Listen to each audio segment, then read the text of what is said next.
And I now call myself a revolutionary farmer because I grow ideas, right?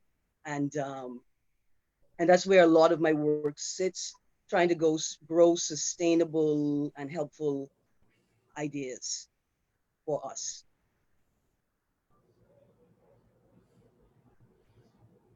It's my turn to follow that act. So if I may, I mean, to begin with, I want to big up Alicia. You know, someone we would have crossed paths. Unfortunately, it's like gathering, so it's not as intimate, it's not as individual, but our work, you know, convenes, brings us together for us to relate to each other in certain ways. And it's interesting during this time. In the past, I used to be very critical of what we would call digital activism. We're feminists, you know, and I had to be cautious about that. Cyber feminism had to take up a very specific role in Caribbean feminist organizing as well. And then we see with COVID-19 how much this type of solidarity looking like, with limits, of course, with limits to mass action and the type of pressure that we need to give to governments and the state to lead our initiatives, right? To acquiesce to our demands and to believe in our priorities as well when they don't. Digital organizing has created a lot of possibilities. And I really think it's a type of regional awakening which we just couldn't afford before. There's a type of mobilization, a connectivity that is happening, which is quite powerful.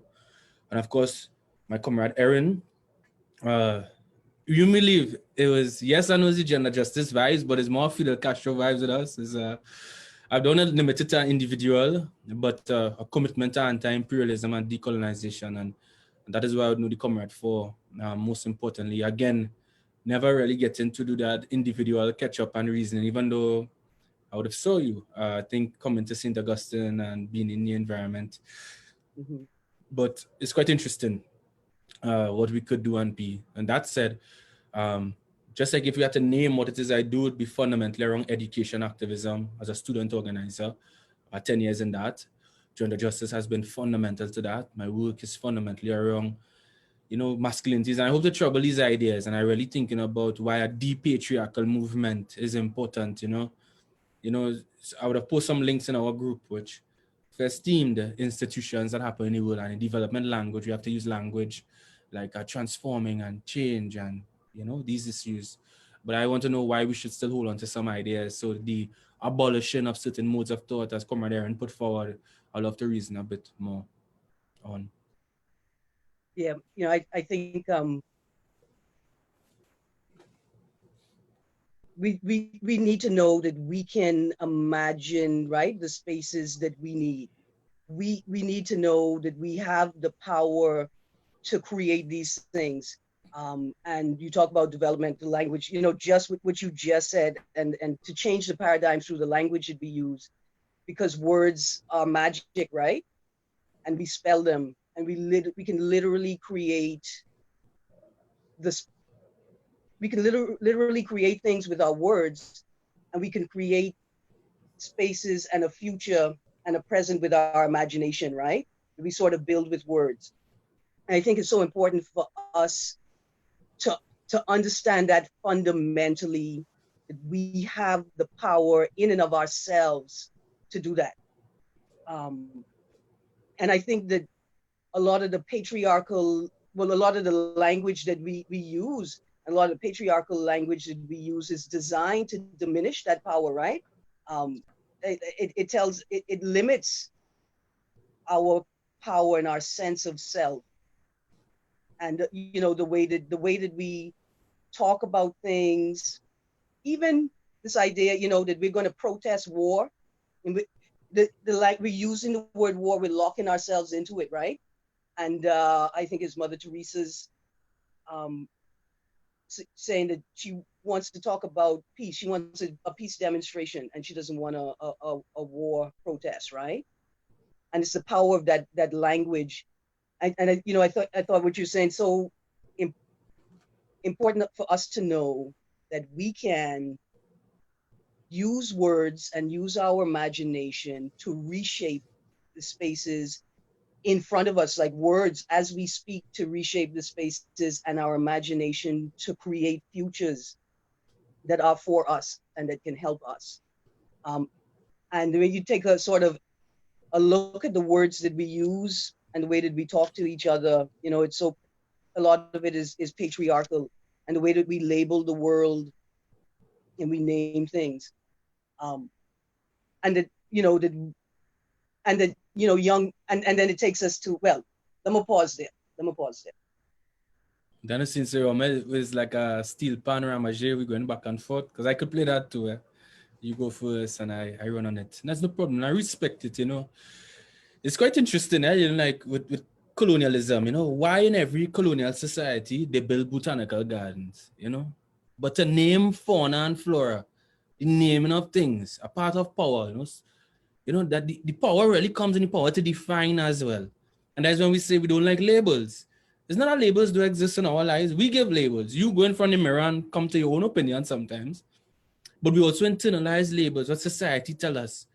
Black in relation to whiteness, Negro in relation to the Western world. All these constructs, gender, what is stereotypically feminine and masculine, color coding it, putting it around certain economies, sectors in the economy, So naming become important. But then even when we participate in some spaces which enable us to have certain conversations, we are locked in these language games because we use the language strategically, but it's always like a strategy to a strategy to a strategy. What is the political imagination at play when we do certain work? And that is what I try to ask, and you're kind of troubling there. The reality is, gender justice work has a certain type of currency in development fields for the goals we have established across the world that women's rights movements have fought for decades. And when we are in that space, we are still embedded in a wider logic of what is development, about economics, about parity to hegemonic man sometimes. And then the voices that produce contrary views are rendered as complaints, as being uncooperative. When we think of the governments and we talk about economic recovery for whom? And I put that up in that post that I sent there. Economic recovery committees are sorry for being this brethren in this space. But fortunately, we have Bahamians here and Trinis here. In terms of the national level committees for economic recovery in Trinidad and Tobago, we have 3 of 22 members who are women. In Jamaica, 4 of 22. And in Bahamas, 6 of 17. What confidence do we have that in this idea of recovery for what? To exclude whom? This is it. The duty of the state is to think about equality and fairness. But it's not that they just wanted to exclude women, It's actually a little bit more nuanced than that. It's that they drew upon economic sectors which are traditionally dominated by men. And in like a society like Bahamas, the tourism sector, the professional business association sector, and so on, would form that, and yes, the unions.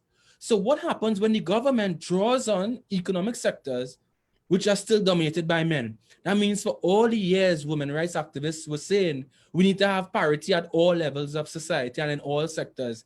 And they put it down to say that fairness and meritocracy would make people rise to the top. Was not true, because when the economic crisis hit, we have seen that you would only draw on men because they are already positioned in sector. And even when in number, there's a disparity, you would not even include women because there's not no law that constitutes or governs a committee. That is a political choice by a particular leader or a cabinet.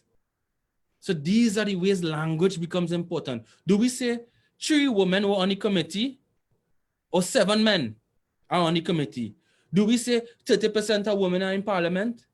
Or we say 70% of men are in parliament? So we use language to also name the oppression, name also the possibilities for liberation, to think about other things. And I don't want to hog the microphone here. We'll talk more what I'm grappling with in masculinities.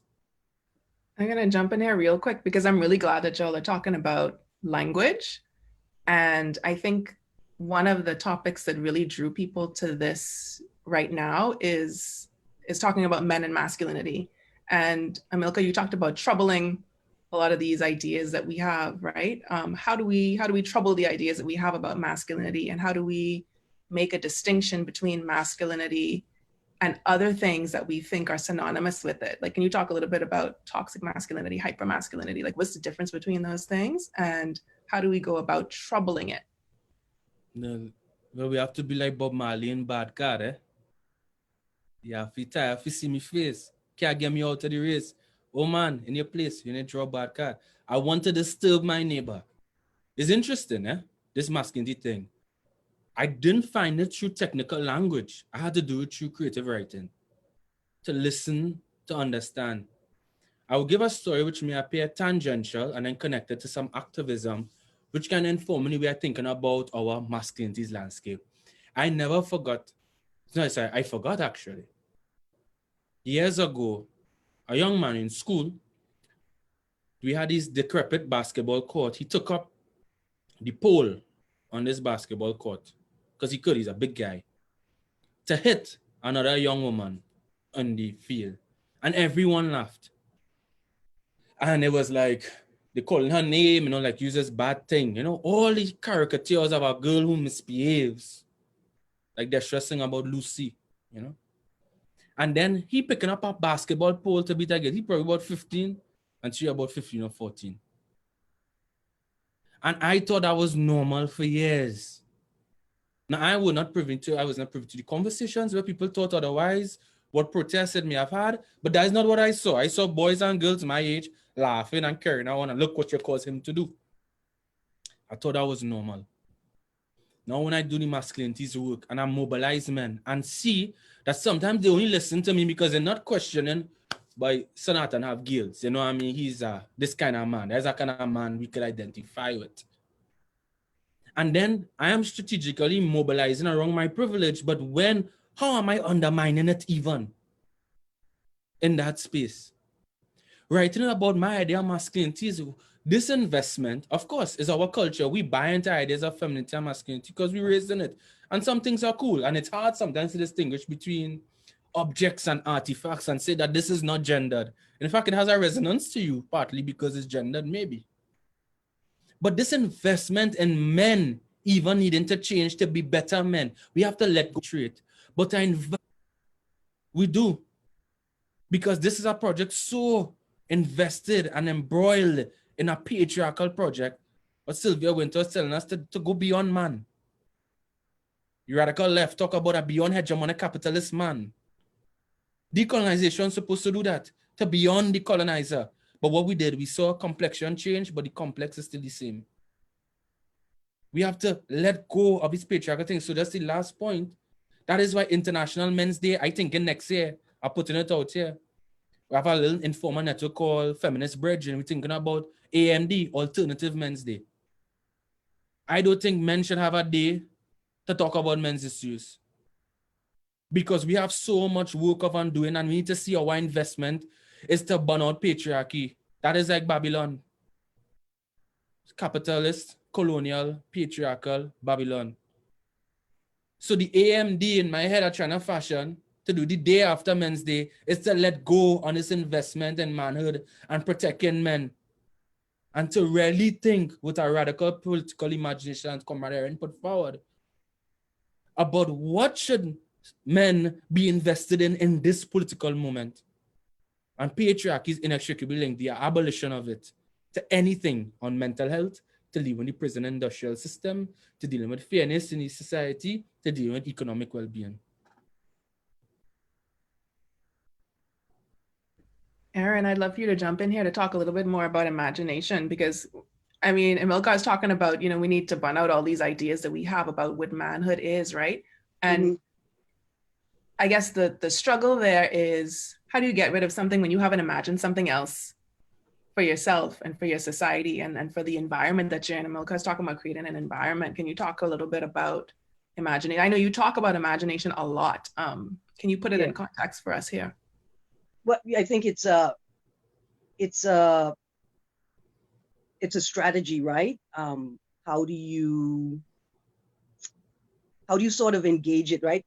How do you convince people that they can imagine something, right? That they can create something or imagine something that they have never touched, felt, seen. They have no idea what it is. and the convincing them to let go, right? Because you have to begin to let go. And I think a part of the work that I've been doing, particularly with this improv troupe, is to find ways to subversively engage the collective consciousness, right? And to force ideas into the collective consciousness, but in a very subversive way, right? Because as soon as people see what you're trying to do, if they can see the strategy, they're going to fight it, right? Because we all fight change. It's going to feel like you're forcing them to let the grip go of the poles. And so, with this comedy troupe, it's improv, it's political satire, it's social commentary, and between that and sort of the space I occupy on the airwaves as a media personality, I use political satire to inject ideas into the collective consciousness, right? And I use humor, or political satire shaped like, humor to shape ideas in a way that people will receive them, and and then let that magic work. Like, you literally have to see the collective consciousness. And I use this sort of humor in that moment to force people to imagine something they had never imagined before. So sort of how comedy is opposition forces, two opposite ideas coming together, creating a funny, right? You sort of do that.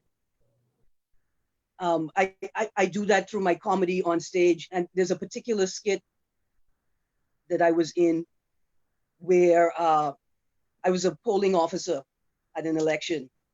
And I just went as I am, white t-shirt, jeans, right, like dark pants, polling officer. And this police officer in the skit looks at me and says, "Why you troubling me? Like you want to fight with me? I don't know if you don't know if you's a man or a woman, right?" And this is way, to get at me. And later on in the skit, and he's troubling me again, I just said to him, like, "Boy, I will beat you up. You don't know if I's a man or a woman, right?" And when those words came out of my mouth, the moment after they came out of the mouth, I was very concerned that people would think that I was pushing this gay agenda, and subsequent to that skit being aired on television, I continue to receive feedback about it, right?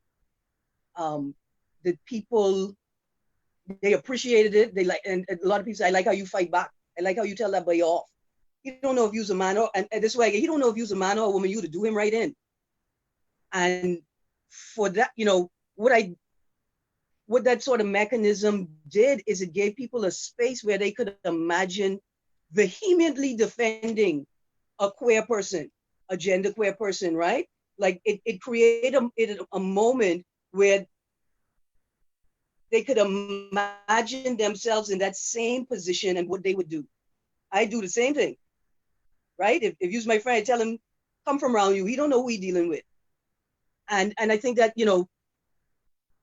that process of political satire on stage and the process of causing a group, a collective, to imagine through the performance of a joke or a series of scenarios, to force that group in the audience to imagine the same thing, right? Like you get all these people who came here separately to imagine the same thing. And then in that moment that you get some of them to imagine that if they were in that situation, they would stand up for the gay person as well. Or that's right, I would stand up for myself. I would be proud of myself, right? And I think, if I could use that as an example, that's an example of how powerful this tool of imagining and imagination can be in advocacy. And I think it's the only thing that's going to help us, because when we talk about decolonization, when I started talking about decolonization, like I'm down for it. I even have a group, a sort of a space in my head and on the internet called the Ministry of Decolonization. I think it's so important. And then a friend sort of said to me, I don't know if we could decolonize. And then immediately I thought about those talks we have in high school where they say, You know, when you go from holding hands to kissing, you can't go back to holding hands. When you go from kissing to having sex, you can't go back to kissing. And I realized, you know, maybe we can't go back. We can't decolonize. We can't go back to a time before colonization, and we need to imagine something beyond colonization. We have to imagine something that isn't even oppositional to colonization, right? Like we need to forget the word colonization entirely and create something beyond it. And so, you know, I think it's on so many levels is so important. And, you know, I'll just say briefly, even when we get to the sort of to the personal and we teach little kids, or especially as an LGBT rights advocate that doesn't work with people under the age of 18, because I have no organizational structure or protection, it's difficult, you know, having minors reach out to me knowing that I don't have the capacity to offer them the kind of support that I want to offer them. But I can create a space where that young person understands that they can imagine their life in the future, right? They can imagine that this is not going to last forever. This is not the entirety of my experience. There will be a moment when I will have control, when I will not just be safe, but I'll feel safe. You know, and I think that, you know, that's the potential of imagination in our work and imagining in our work.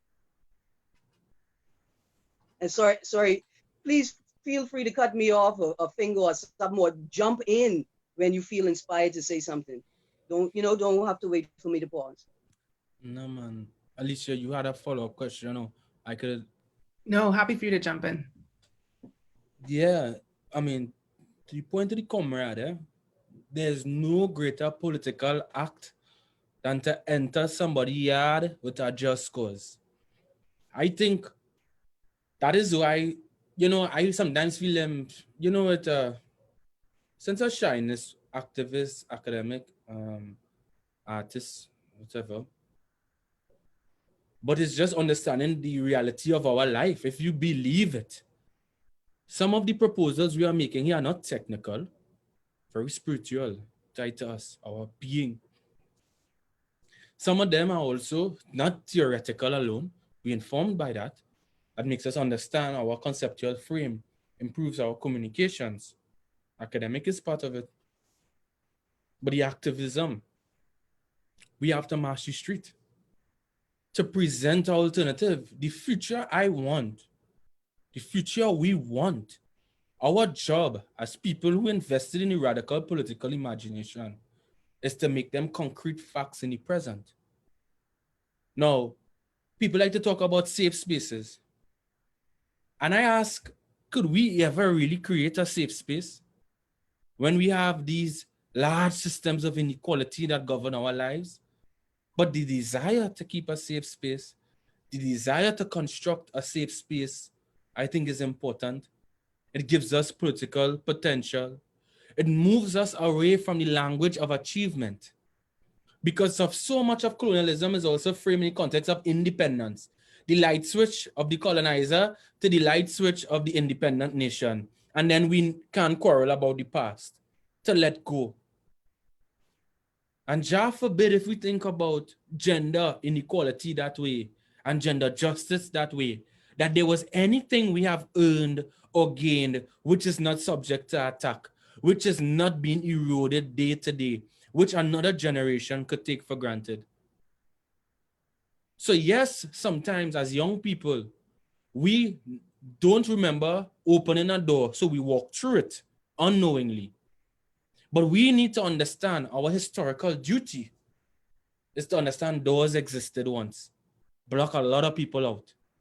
And that space that we walk through now is something we can't take for granted, because they will close it again if we don't understand the history of how that opening was made available to us. So now bringing that down in our practical work, when I think about masculinity's work, one of the important things we have to do is to stop getting hegemonic men to change hegemonic men. We work in these kind of silos and we understand it's politically difficult. Can you tell us what you mean by hegemonic men? I'm so sorry about that. No worries. Dominant man, a man who seemed to represent the ideals of manhood and power, right? Around family, sometimes religion, sometimes body type, economic well-being. And every time we think about role models, it's never somebody with HIV/AIDS, never somebody on a wheelchair. There's a judge, a police, a lawyer, the opposition leader, because they can't get the prime minister, he or she too busy. So this is the kind of things they do. And that means the spectrum for manhood narrow. When I was working to a young boy, he said, Amílcar, but you know better than me. It have two options for a man, to be the CEO or a construction worker. So this kind of binary option, and I'm not trying to dog any jobs here out here. That is not at all. But this idea of economic success and status and the ability to command power in very masculine terms, we need to transform that, but undermine it. And that is why we need to have, I do really like the word allies all the time. I have to engage it. Let me tell you, I don't like allies. I believe in solidarity and sustainable solidarity. And if you're in a struggle, you're in a struggle. If people have to tell you, do not hold the flag, don't hold the flag. Tell you, hush them out, because we deal with the bigger objectives. Ally is a good term and a thematic area which allows us to understand ethics, accountability, and to acknowledge privilege. But fundamentally, we struggle for our cause. We need to start to do men's work and masculinity work that undermines the idea of the dominant man, that the successful man or the role model, and realize we need to model roles and not have individuals who occupy that status and power. We have a couple of comments, so I'll just bring some of them for you. We have one from Leslie saying, building one's confidence by saying the words we are, I am, are powerful words that can take people to the next level, not dominating the space with confidence. It is not trying to have people reshape what the dialogue is. It is an individual taking ownership of labels. Branding is also important. For instance, I saw an article regarding the story of weddings at a standstill in Africa. However, there was a photo of Caucasian women in wedding gowns. Images and language are important. Who are those that are creating the labels and the visuals? We should all have spaces to dialogue, safe spaces. And then we had Natino said, even more, safe spaces have to be spaces where we all agree to becoming uncomfortable for the sake of having difficult conversations. I thought that y'all might have something to say about taking ownership of labels. But if I may, just on safe spaces, Erin, I'm sorry for, I just spoke and then I'll share one and I take it back, sorry. But just on safe spaces fundamentally has to do with agency. When we say safe, what do you mean safe? Agency. That, one could fully express him or herself or themselves with the least amount of anxiety or difference or intolerance to difference and so on. And safe spaces where you participate. So spatial on one level, meaning it has to do with the environment. Another part it is social. But then we also need to create conversations of the uncomfortable and the complex. I think that is our duty as creative writers. Some of us know that as creators. We know that it is about our duty to discuss the uncomfortable. One of the things in the Caribbean, what we're dealing around, for example, child sexual abuse and adolescent cultures, part of the complication is that little girl like big man and big woman like little boys. Culturally, people know that. The conversation has to deal with the legal. It has to be about a fair system, but we cannot underscore how adolescent development, it has this cultural frame in which desire is being produced in certain ways. It has transactional sex happening at some levels. And if we are just reading this through development language to respond to it and ignore the anthropology, ignore the culture and the context in which this reality happens, then we will always be the enemies of the people. And that doesn't mean I have to accept a dominant culture and I accept inequalities, far from. But if I wage in a response to it and resistance to it, I must seek to understand the people I am also trying to change. And this is what I think the humility we need to bring to our work, a connectedness to the environment. And that's why, for example, labels, understand the meanings behind labels, how it is deployed. Some people say labels are their culture, that it didn't harm you. It didn't harm you on Tuesday. It didn't harm you on Wednesday. But that will harm you in the workplace. That will harm you when the person you did not love said it to you in public, right? That is the way labels are. People can give themselves labels. That's good for you. You put that on your Twitter handle. But when other people giving you labels, and we also don't have the cultural literacy and intelligence to have that conversation, sometimes our interventions are not as successful, not as sincere, and does not bring about the type of changes we want. I cannot do a Douglas there. I cannot answer your question and pull up one of the comments if you manage to share. Sorry. I call it Trinidad as an African and Indian mixer. Sorry. Yeah. Sorry. Do you mind if I jump in? Can you hear me? Yep, go ahead, Leslie. Hi. I just want to thank you for this, Alicia. This is, and everyone involved. This is really a treat and fantastic to be in this space. You know, the gentleman that was just speaking, I'm sorry, I cannot pronounce your name. Can you just say it? You can make up any name for me. Any name for me. I actually wanted to do it twice, 2 more times, so I could hear the variations. So, sir, you know, Amílcar is all right. It's Amílcar. I'm in awe of your intellect and your how deeply your wisdom with this information.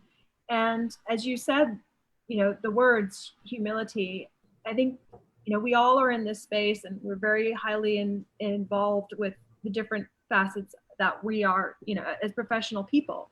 I think when you form groups, I think sometimes it becomes a group that a lot of people, it's very hard to enter any group, you know, and I understand your analogy of a safe space and people trying to create safe spaces, but also to engage and encourage other people to join those safe spaces.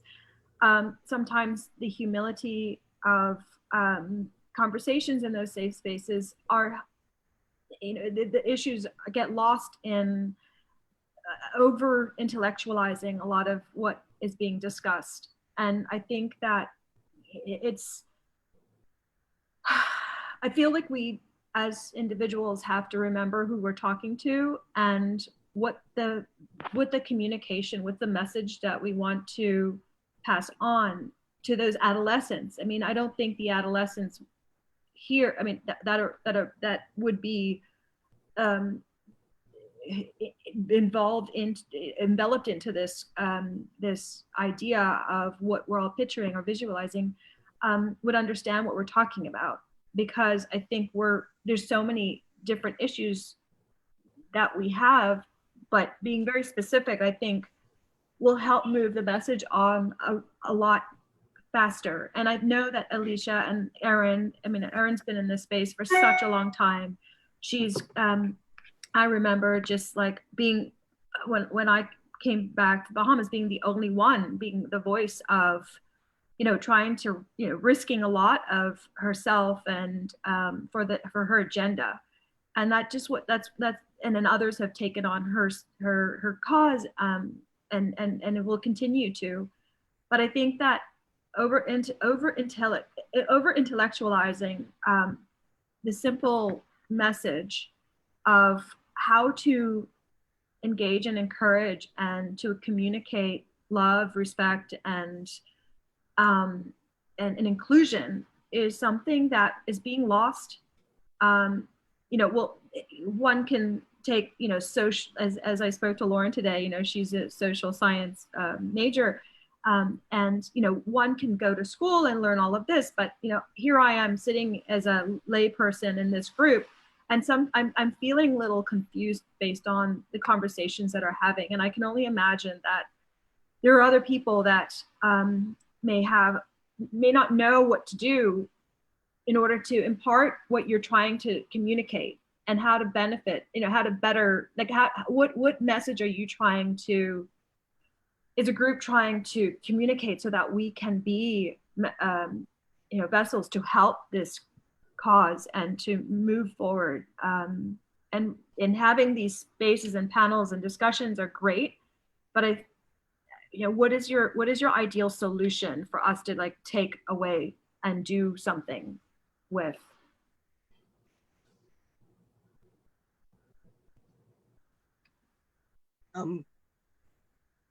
So I think the work that we're doing is multi-layered, right?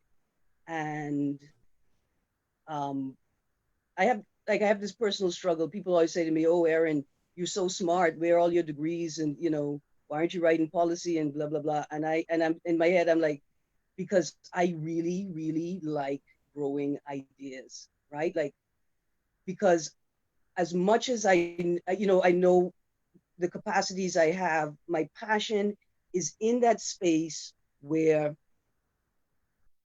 I grow an idea. I may not come up with it, but I like something I like to do. I love to go to academic conferences. I love to go to academic conferences, right? Because there are all of these fabulous ideas. I could be, and like many people, a lot of the language, it feels inaccessible, right? But I love to be in those spaces because I feel like my job is to sort of translate that information, right? Like my job as an advocate is to sort of to take the time and space to understand and feel, to absorb those ideas. And when Amílcar talked about understanding the culture that people are living, the culture from which these issues spring up, when you're creating policy to address the issues, right? I think like my job as an advocate is to go listen to these academics, right? Listen to these really, not just really smart people, but people who have dedicated a significant amount of time to interrogate a single group of ideas in a very particular way for a very particular purpose.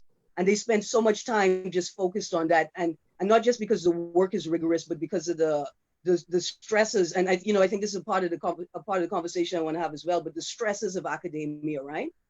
And like so I stopped going to conferences and being like, well, why is this information not more accessible? And I realized because my job, that's why I'm here. That's why these people let me sneak in, because I don't like to pay to go to conference.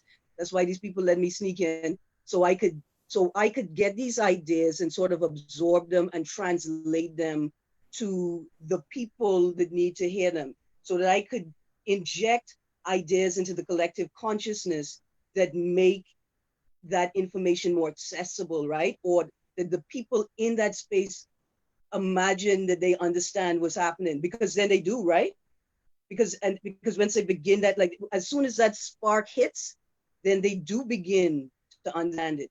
But like in the same way where we can go into that sort of academic space or policy space and bring those ideas out and make them more accessible by injecting them into the collective consciousness in different ways, right?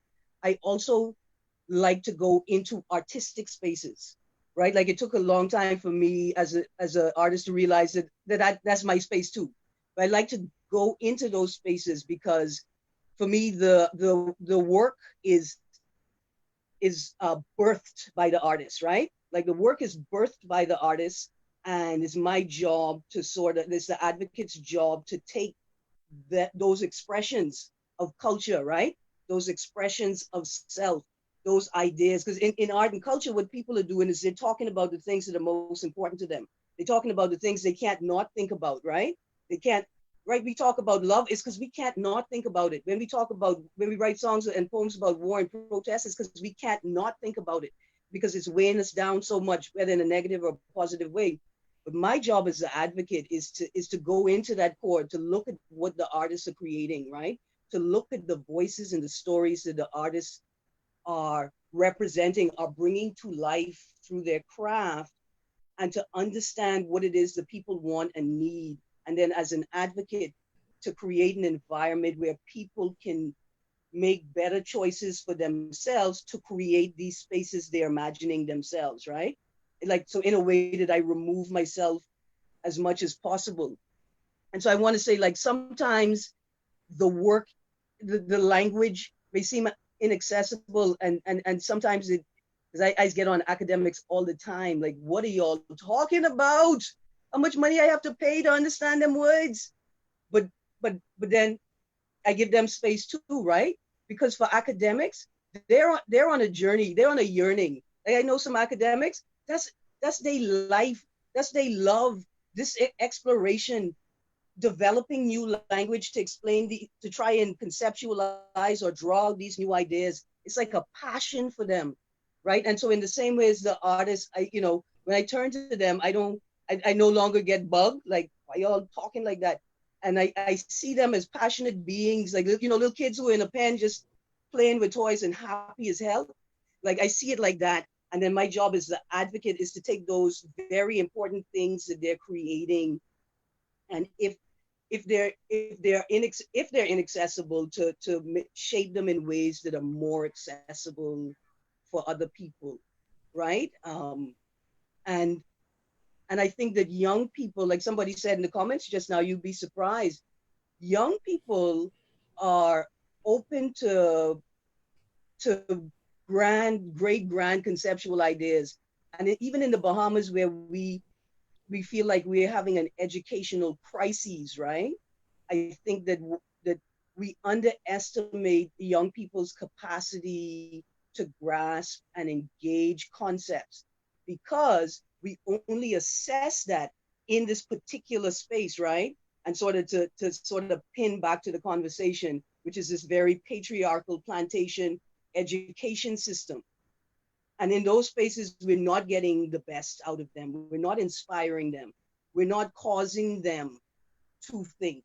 And in fact, in those spaces, we don't even allow them to feel themselves. We don't allow them to even consider that they have the fire in them, right? That they can create these things. Like, this education system here is so mashed up that often we're destroying people before they even get a chance. Sorry about that.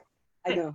I feel what you have done is expressed it perfectly. And the young kids, and just all of us, I think we're becoming more able to express ourselves and feel comfortable within ourselves in order to do what we want.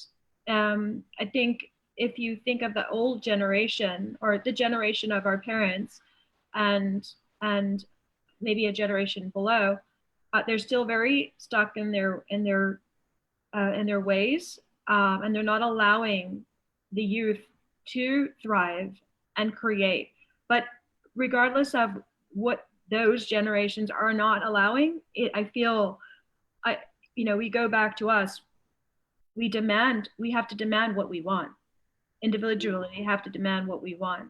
And the self-expression, the art, I think it's happening right now. I mean, this space, like about 5 years ago, we're only like 3 people. And now, I mean, in terms of being actively out there and advocates like you and others, but I feel that now this space has gotten so much wider, and people are becoming so accepting, and we want a change. We need a change. And I feel positive right now in terms of the space that the Bahamas is actually creating for itself. And it just starts with all the people that are on this space, and the accomplishments that we're all achieving. It's I feel very positive and just so blessed that you guys are continuing on this dialogue, because the youth need it so much. The youth need it so much. They need support. Maybe they don't have support from their parents or from others that they look up to or have responsibilities for them, but they will always look at you and look to you for answers, or look to you for role models or advice. So much, Leslie. I want to get to this comment from Haley in the chat. Erin, you referenced it, but I think it's just so important what Haley is saying here, that through the new mediums of social media, this newer generation is relaying information in new ways. For example, there are clubs and other means that I believe they're doing in order to find out how society works, and how they can also contribute to stopping the cycle and effects of colonization, consumerism, and so many other things. And I think some of us have probably seen examples of this, videos on TikTok, where young people, I mean really young people, are really being very critical of the news, being really critical of you know, fake news, the things that their parents and grandparents and the people around them are spreading around that are false claims or that are old ideas that really need to be refreshed and that are not, you know, social justice minded. And these videos are so popular that they're being shared across other social media platforms. And I think it goes back to what Erin was talking about earlier, where you didn't quite say this, Erin, but what I got from it was that people are operating in different spaces and doing what they can. And from what I've seen, none of us is particularly good at more than like one or two things. So you have people who are really great at being in the academic space and being able to, like you said, create language for things, and giving individuals something to hold on to say, oh, that's the thing that I've been experiencing. It's called this. You have activists who are really great at agitating the government. You have people who are community workers who are excellent at engaging ordinary citizens in these conversations and helping them to understand some of the issues, some of the things that they're experiencing and what they can do. And in spaces like this, it's important to remember that we have different roles, we have different strengths. So sometimes people are going to be really technical in their language. Sometimes people are going to have to tell you like a really big story that's going to come back around to another point that somebody else made. And one of the things that we work really hard on in Equality Bahamas is making sure that our spaces are pretty diverse and putting people in conversation with each other in ways that allows anybody in the audience to be able to connect with something. So even if you don't understand everything that you've heard, even if you don't agree with everything that you've heard, our work is to give you something to hold on to think about, to challenge yourself, and to hopefully take to your family dinner the next time you go to think a little bit more. And I think this conversation is a really great example of that, of just seeing Erin and Amílcar in conversation with each other, talking about very different experiences that are also very much the same. And I appreciate all of the work and the effort that y'all are putting into actually being in this conversation and making it flow and playing off of each other, because it's not an easy thing to do when you're not like intimately involved with each other. We are comrades. And I just, and this is a conversation that I was really, really looking forward to for a long time. But Natino has had his hand up for a really long time. So I want to give Natino space to make a comment. Okay. I wanted to, I guess, piggyback off of what Erin was saying, just to answer, I guess, Ms. Van Poel. And I thought about how that we're not recognizing. So a lot of times, whenever you have these dynamics, such as student-teachers, right? The student and the teacher, we don't recognize that also that the students are also teachers in their own right. And we as students as teachers. And I think that dynamic sometimes gets lost, that we, going back to this idea of labels, that when we take on these labels that I am the parent and you are my child, that we don't understand that there's a parent within the child themselves, that they have the ability to parent you in ways that you've not been parented before.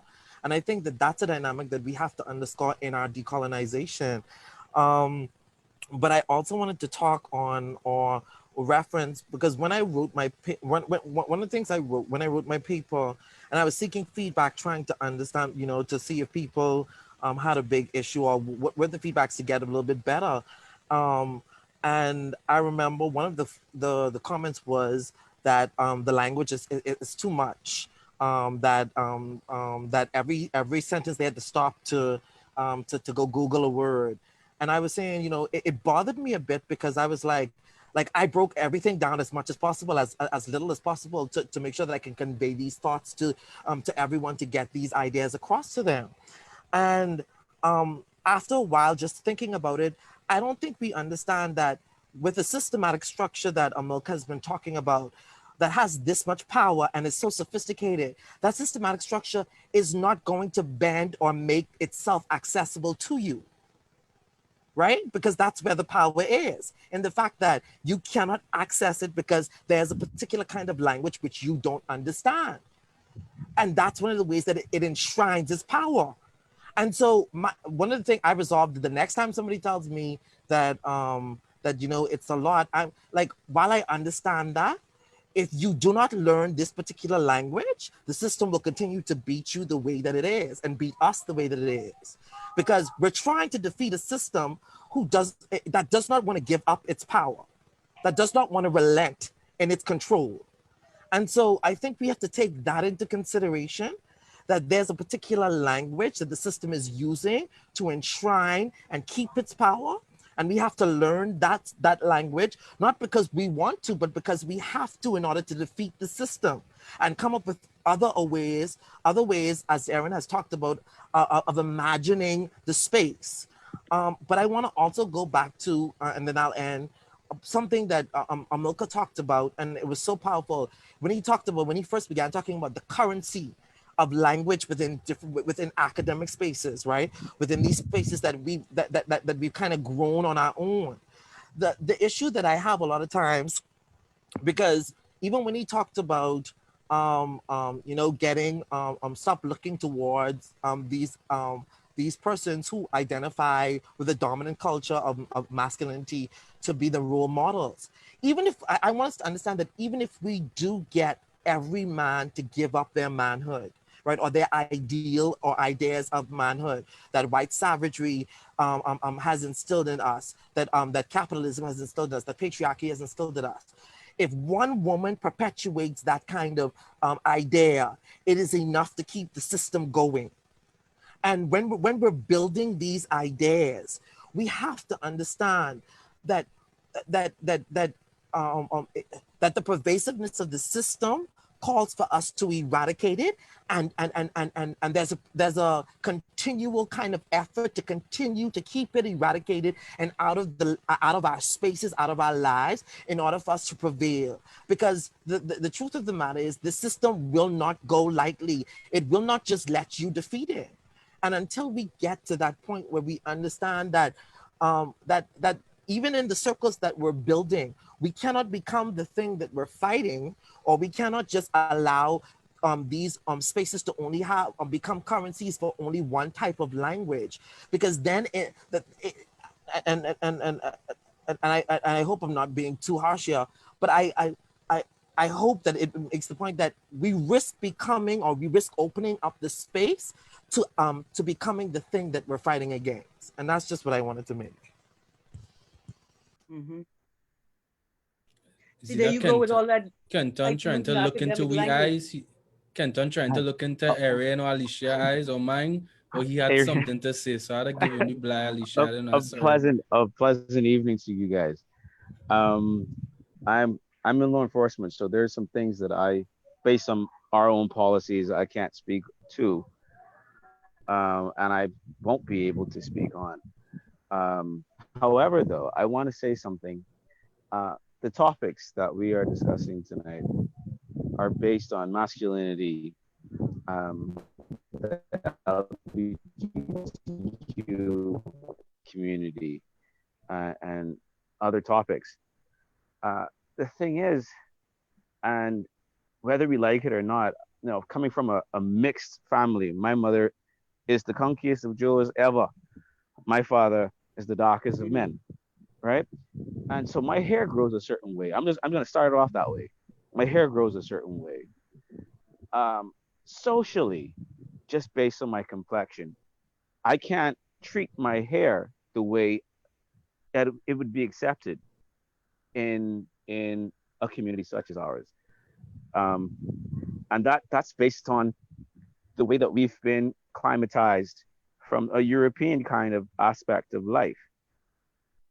Okay, we went to government schools, and we treated our hair a certain way, we treated our skin a certain way. So the way that we train our children is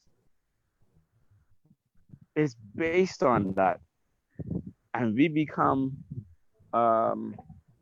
basically in that same fashion. So if we were to consider something different, we have to look at what would be socially accepted, which is wrong in my view. Don't get me wrong, which is wrong. I think that we need to now consider how we should address social norms before we could even decide to even tamper with policies and tamper with law and you know, in various fields. You understand what I'm saying? I don't have an issue with with a person that has locks. At the same time, though, we have not been afforded an opportunity to even choose that.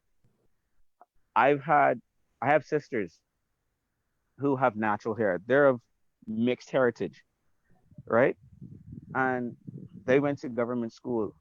And the principal at some point told one of my sisters, "Oh, hey, you need to straighten your hair." And to me, I thought that was absurd. That's just something that's accepted, and that shouldn't be accepted, because if you have it, it's natural. It's of your own being. So if we don't address those things first, we can't address taboos. Back in the day, Erin, you and I, um, I've had differences of opinion with some of the things that you've been fighting for, and I agree with you on a lot of things that you've been fighting for, right? But we can't consider a fixing a taboo. I'm on your side with this. We can't consider fixing a taboo if we don't fix things that are socially accepted, that are natural. And so, I mean, we have a bigger issue, and we need to start from the ground up, as opposed to addressing people on a different level that that have already been climatized to a specific way of life. You understand what I'm saying? That's the only way that I could consider it. You know, I'll leave that conversation there, and any one of you could take on from that. Thank you. You know, I'm a intersectional human rights advocate, right? Like, the, I realize that there's an intersection of these issues, right? That first of all, none of these issues exist in a vacuum. None of us exist in a vacuum. Um, and my desire uh, to go beyond imperialism and capitalism, right, is understanding that those things aren't real, but we are real, right? Like, those things aren't real, but we are very, very real. And so there must be, we can be beyond those things. Um, I think that there's a root, right? I So as a human rights advocate, I talk about working towards a life free of violence, right? That everyone has a right to a life free of violence.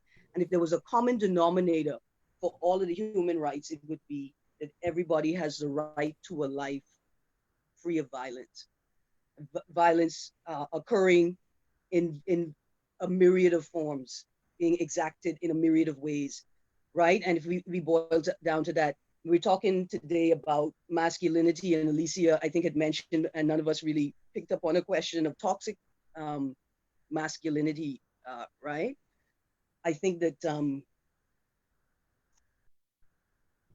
we are living in a world that's created, well, we're living in what I would call the white imagination, right? I could reframe it and say we're living in the imperialist imagination. We're living in a patriarchal imagination, right? Everything is sort of rooted in this patriarchy, and the language that we create. And you see this this Christian Bible story that, you know, man has dominion over, right? This is the thing. This is the beginning of the framing of the Bahamian imagination, right?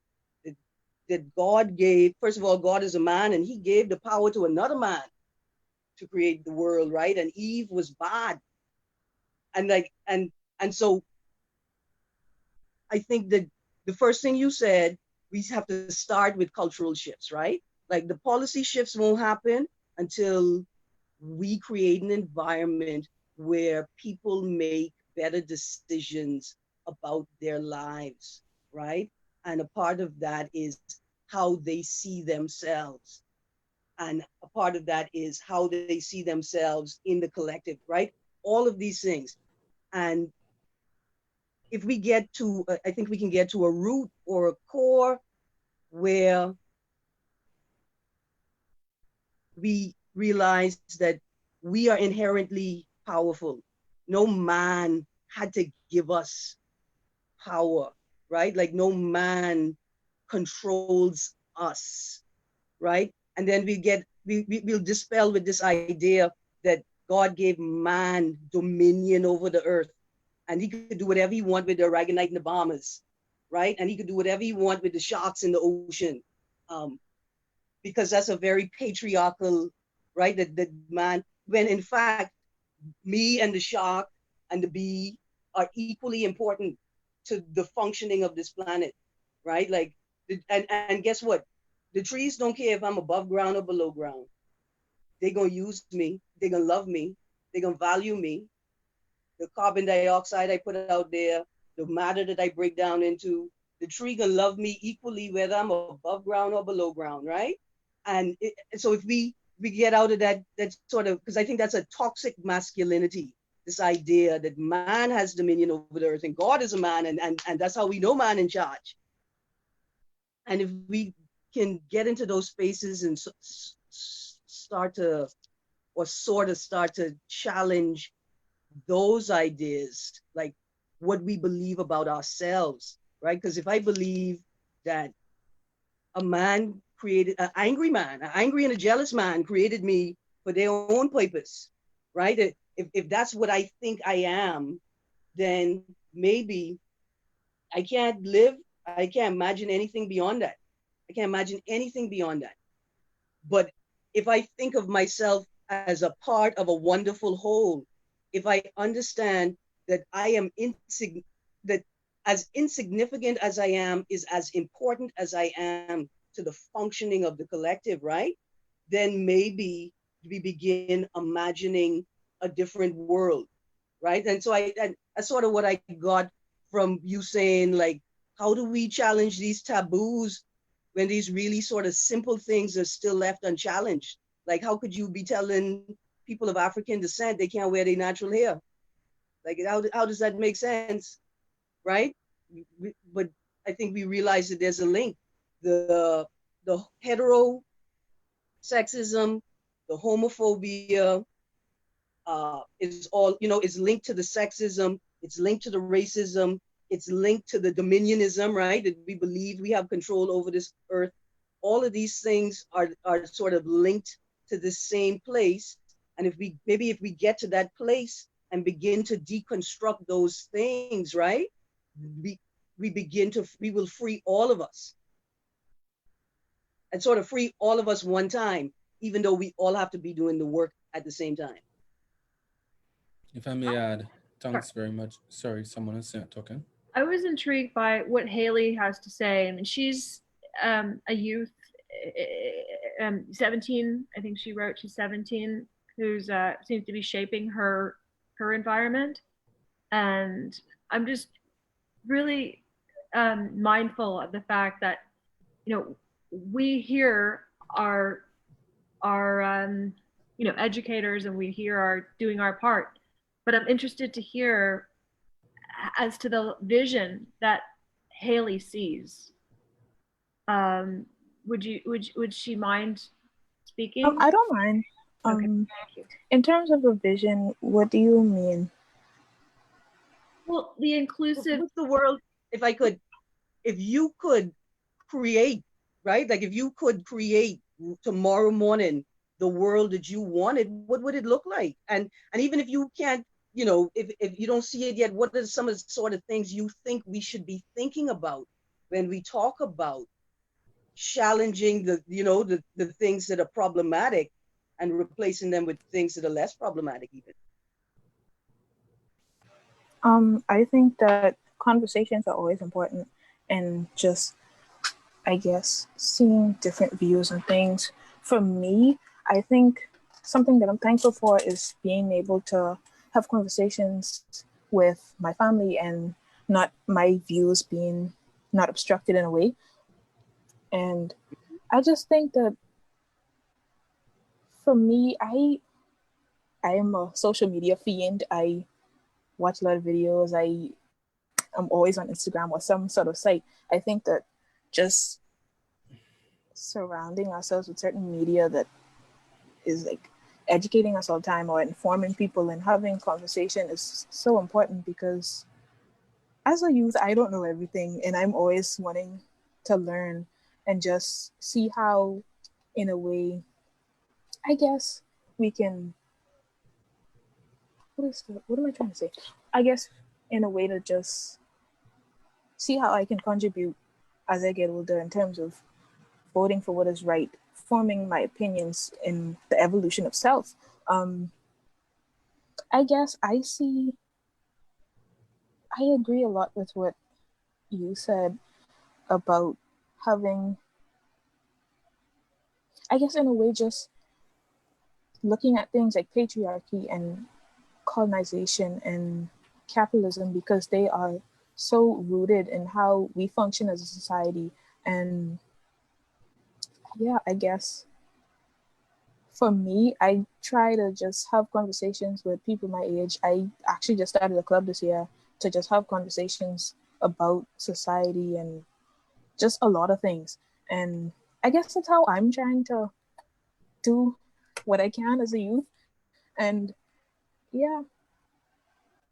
Good, that's great. Thank If you. I may add, Alicia, just to kind of respond to different things, I really want to acknowledge what I think Leslie provoked with her comments and questions and what she was trying to stimulate among us. Natino really kind of hammering, I shouldn't use that idea, but like really promoting what role language would play. Kenton troubling about what are our allegiances to the justice. How is that Erin will talk about being intersectional, but these issues, and I would want to challenge something actually, and then Haley talking about the work that they are doing with youth. The reality is like I take my cue from Bob Marley. He's like, and I not come to fight flesh, right? It's the spiritual wickedness in high and low places. There are different scales for our work. The worst thing we ever did is think that one scale alone mattered. One side of our influence mattered. That government and voting was the primary and the ultimate, or that communities, I do interfaith work. I do interfaith work because most of the activists don't do it. So when I there, I good. That is Amílcar land. Because it is out of time, and you're dealing with a house of prejudice oftentimes. But people who I think also sincerely, I respect their time. They invite you, knowing your perspectives on television or in the media, right? Or in communities, invite you to give a contrary view. I like that. I think that's a good place to start with conversations. I know one pastor, pundit, or imam could shape the imagination of an entire congregation. These are individuals as well who have their own values and own ideas. So interfaith work is important. Now, that don't mean I have to accept that the church have the last say, or if we don't have the church on board, then we have a weaker position. No, but that is another group in society. That is a scale of work. I work with youth political arms.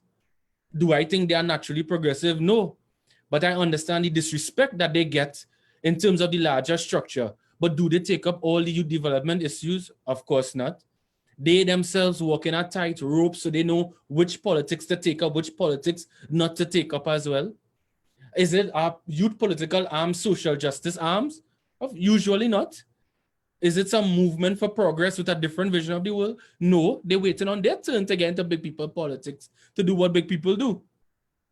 So this is the thing, but I don't leave any space untouched, right? As much as I can as an individual as well as our groups. And there's a way I think the big word is fetishize, but we kind of value some things a little bit more than others and think it's special. Pamphleting still important. If the Jehovah Witness could do it to get souls, then I must do it to get justice. You have to walk the street the same way.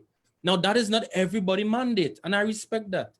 One of the things people like to say, well, I write poetry, and sometimes, you have some success, so this get published here, and you're doing work here, and you're performing here. If my family supports me, I was like, they don't even care about my poems. Why they should care? Why should my family care about my metaphor?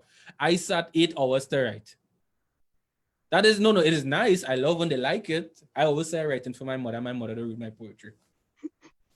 I always send that poem of my mother. I'd be like, oh my gosh, your mother love you. She must love you. You just want a poem written about you.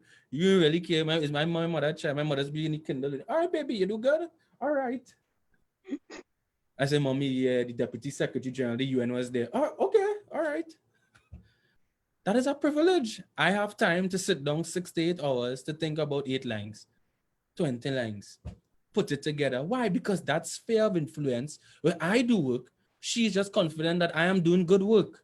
And that is okay because that sphere is not where it connects to her life right now. And that is fine. And sometimes we need to kind of stop being too harsh on people and have empathy to understand that is where their work, that is where their work lies. Now, just going quickly in some broad issues, right? The first thing, sorry about that, Ken. That's not a run through my thing, and I swear I will be quicker than you. So you want 2 seconds? I will come to you in 2 seconds. Sorry. First thing is, schools are important, right? When I went to secondary schools, you wouldn't believe. Sometimes I reduced the message. Being aware of the environment, and religious schools are prominent here still, and like in many Caribbean schools as well. But religious schools are. And then the students, when is the question answer, I would say, well, how could I get a pro-feminist boyfriend? I finished a presentation, a young man stopped me with his whole group. Mr. Sanatan, I find you had a very cisgendered analysis of masculinity. You didn't talk about trans men. I was like, okay, well, I need to change my presentation for the next time. They walked through that door. Whatever happened in the 10 years when I was a youth, as compared to their 10 years, it changed. It moved on. I mean, it is social change are also tectonic plates. The world has changed beneath you. You don't even know it happening. And that was beautiful. So sometimes we shouldn't even think that people are not progressive. The second thing is I've been a youth activist from all my life. Youth are not naturally progressive neither. So I'm not into the happy story about young people have a different vision of the world. Young people are where I get my backward politics to resist. We struggle for ideas. And the thing is, we also shouldn't have hubris about our generation. Sometimes the 70s was sometimes the most fabulous generation with what they would do in liberation struggles. What work around anti-apartheid do we do? How do we think about Israel and Palestine as young leaders? So all our politics is so much more bigger that we could connect it to the intersectional work. The big word, we created a word to discuss the way we saw justice being connected to each other. So that's why Natino's point is important. I don't believe our word belongs to a class. No group has a monopoly on language. When I go to the mechanic, they tell me a chassis. I don't know what chassis is. I don't talk about the chassis any other day of my life. But when you buy the mechanic, you have a chassis and a conveyor belt. Now, if you find another conveyor belt in your life, good for you. When you go by the mechanic, you learn some words. Likewise, with justice, sometimes you teach people words. And it's our duty to lift the political vocabulary of our societies. And that is not because we're talking down to them, but we can meet with them and the two of us have been educated. And that is important work. Politicians do it. Politicians never thought rallies don't matter. Politicians never gave up on walking around door to door for votes. Why do we think social justice should do the same? You know, and that is a real practical political reality we must face. Kenton, I'm sorry. You made a valid point. You made a valid point, and I can't go beyond that. But I will say this. I will say this.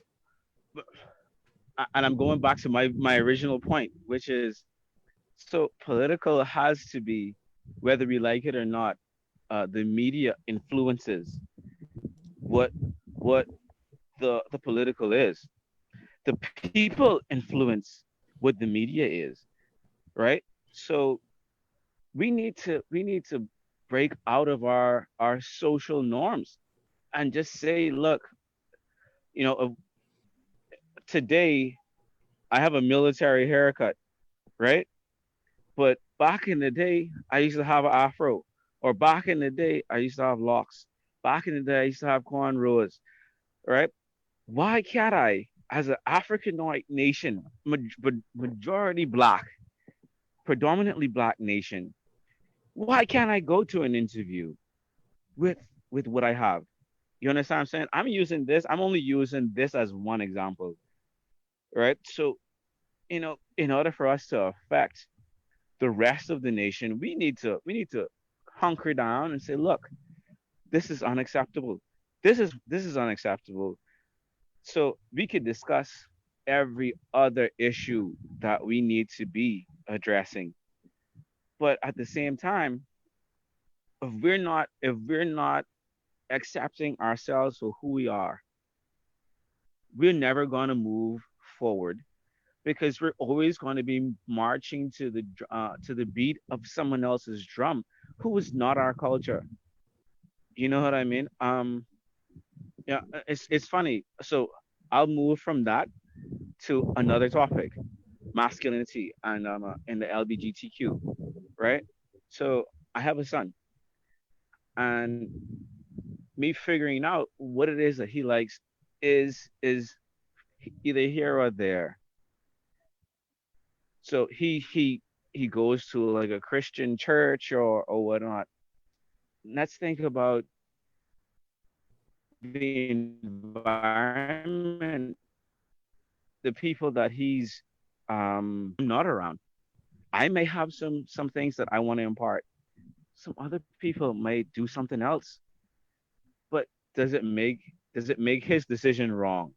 How do we fight for that if we can't fight for something simple? We're You not clear know, about the so second situation, comrade. So if you could just briefly explain, because if two people teach you Pythagoras theorem and it's not the same one, you'll okay. always work it out incorrectly. So, but I don't know what it is, competing Okay, so messages. for Yeah. instance, I'll give an example. I'll give an example. I'll give an example of this. So I got you. So a godmother, right? Who is of the LGBTQ community, right? I recognize her to be a person of decent morals. Like she's a good person in my view. I'd leave my son with her, right? Now, at the same time, we go to church and whatnot. Oh, he's enrolled in a Christian based church or school, right? So they're teaching something, but then he can see his godmother who treats him with all the love in the world that is of a different belief. Like how do we address things like that? And be like, you know what? I don't want to tell him that his godmother isn't a positive person, because I think that she is. And then I don't want to go against um the I guess would you say the Christian beliefs Yeah, I or the think that is the issue. school's It can't be the teachings first one. that I The issue trust. is challenging what the dominant group may think. That's And one of the most challenging things. Yeah. Aaron, I can see Aaron ready to get. Well, no, I was gonna say like, but even in the way that you were saying it, to me it felt like the answer was clear, and Amílcar sort of sealed it up, right? Like if you had a choice, I think people are more important than principles, right? Like I'm not gonna kill you because you don't agree with what I agree in. I mean, unless you agree, unless you think that we all have the right to just go out and kill people, then we have to disagree in that, right? But I often tell people, like yeah. you can't, you know, you're gonna let a person die so that you can support, you can stand behind your principle, you can stand behind an idea. A person is realer than an idea, right? Like, surely, are you going to let somebody die because they don't believe in your idea? Are you going to say somebody is a horrible person because they don't believe the same things you believe? I would say what we do is that we show our kids that it's important to see the inherent good in people, right? Like, see the inherent good in people and value. Just because she's not a Christian doesn't mean she's a bad person. Just because she believes something different from you doesn't mean she's a bad person. What if in their household they say, oh, look at all them Christians over there. We should be, we could be friends with them, but I don't know, because they're Christians. They bad people. We don't mix with, right? But people, and so, but it's what we do. Like, that's how we do it. It's what we do, and what we continue to represent in their life, in that kid's life, that young person's life, that person's life. It's what we bring to the table, right? It's what we say about it. And so you say, hey, look, some of the people in the school that you go to, in the town that you live in the culture that you're entrenched in, they don't agree with this thing. But I'm going to say to you, sit down and ask yourself, this person, does the fact that they believe in a different thing make them a horrible person, or should, and in every situation, right? Like in every moment we assess our proximity to other people. And that's why, I mean, without sort of getting into religion, I talk about this sort of collective, because I think we are on this planet, right? Nobody has any more ownership over something than somebody else. We all have equal access to oxygen. You telling me eventually I have right less, I only have the right to this amount of oxygen because I'm not a Christian? Like, you can't keep the oxygen from me, boss. This is my planet too, right? And that's how we do it. Or create a space where your kid can imagine that they're a good person, right? Because that's what we're doing. Because in that other space, they can't imagine that that non-Christian is a good person. And that's why the kids get this. That's why they, even though they don't sit down in a sermon that says we're going to burn all of the non-Christians before they go to hell for the second burning, but they still come out with these ideas, oh, those people are bad, right? You help them imagine something beyond what they're learning in that dominant culture. Even if, right, because if you live in the States and in I think it's Baltimore, it's still okay for the police to discriminate against their employees if they want to wear natural hair. You're of African descent. You're not allowed to wear braids, afro, cornrow, or locks, right? So a lot of kids grow up in that space imagining, feeling like there's nothing beyond this. That those hairstyles are really bad. It's your job to help them imagine a world beyond that. And to let them know that even if they feel like they're trapped in this dominant culture, there's a space beyond that. And that space may be in here, right? In their heart. Their space may be in their head. Their space may be in your house, where you right, and in your family structure or in your communal structure, because you only allow people in those structures to interact with your kids that value them as naturally good as good as they are. That there's nothing in them that could be wrong, because they're inherently good. And that's the environment you create to help your kids imagine beyond what that dominant culture is pushing. I would add, but I see Alicia has her moderator face on, so I don't want to pretend. No, I was about to make space for you. All right, cool, no problem. No, I think but this will happen when we contend with all inequalities. It is difficult. What we don't want to let go is our privilege, which is our standing in the community. And that is the choice we have to make. The reality is children will come to their own conclusions as children, and hopefully in time, they will grow on it and it will evolve over the years. So I really believe in the potential for change. The type of conversations I'm having here, I was on the other side of it, and that is embarrassing when I think about it, but it also means I'm deeply human. And part of my message is for change. A lot of people ask me, like, Amílcar, why people will see it like that? I don't think I am the future. I think I'm so much locked into ideas, the past, and what I think is for me, and being a mixer, part Lenny Kravitz, part Bruce Springsteen, part Guns N' Roses, then Jay-Z and Viv Richards, and a whole set of dominant looking men, and what I wanted to do. But people challenged me, and because I was always curious about learning, and I always wanted to care more, because compassion is what mattered, I just became stretched. And any person whom I looked up to the most in the cultural thinking was a homosexual man. And when I saw that, I was like, okay, well, that's probably his life and whatever. But then I realized, but that is the type of intellectualism I want. I wanted to speak like that. I wanted to command a room with my ideas like that. And then I had to ask why it is I denied the humanity of somebody in my mind privately. It was not public prejudice. Privately, I thought that. And I wanted to change because I was wrong. And then I have to do that. How do I change that? By reading literature. If you read men all the time, you have to buy all women's books for a year. Challenge yourself to read women writers. If LGBTQ is part of the environment, now I read queer writing. Because when I write about men and women, I am also reproducing rigid ideas about what it is to be a man and a woman. And to want more flexibility. And also to look back in my life and not say it was all about being a dominant man. Because what I liked most about is independence. I always respected people who went and did their own thing. And that's why I like Lenny Kravitz when I was growing up. I saw him in a dress, right? right? Are you gonna go my way? I knew he was biracial, but he looked more black. He part Bahamian as well. His father is this white Jewish man.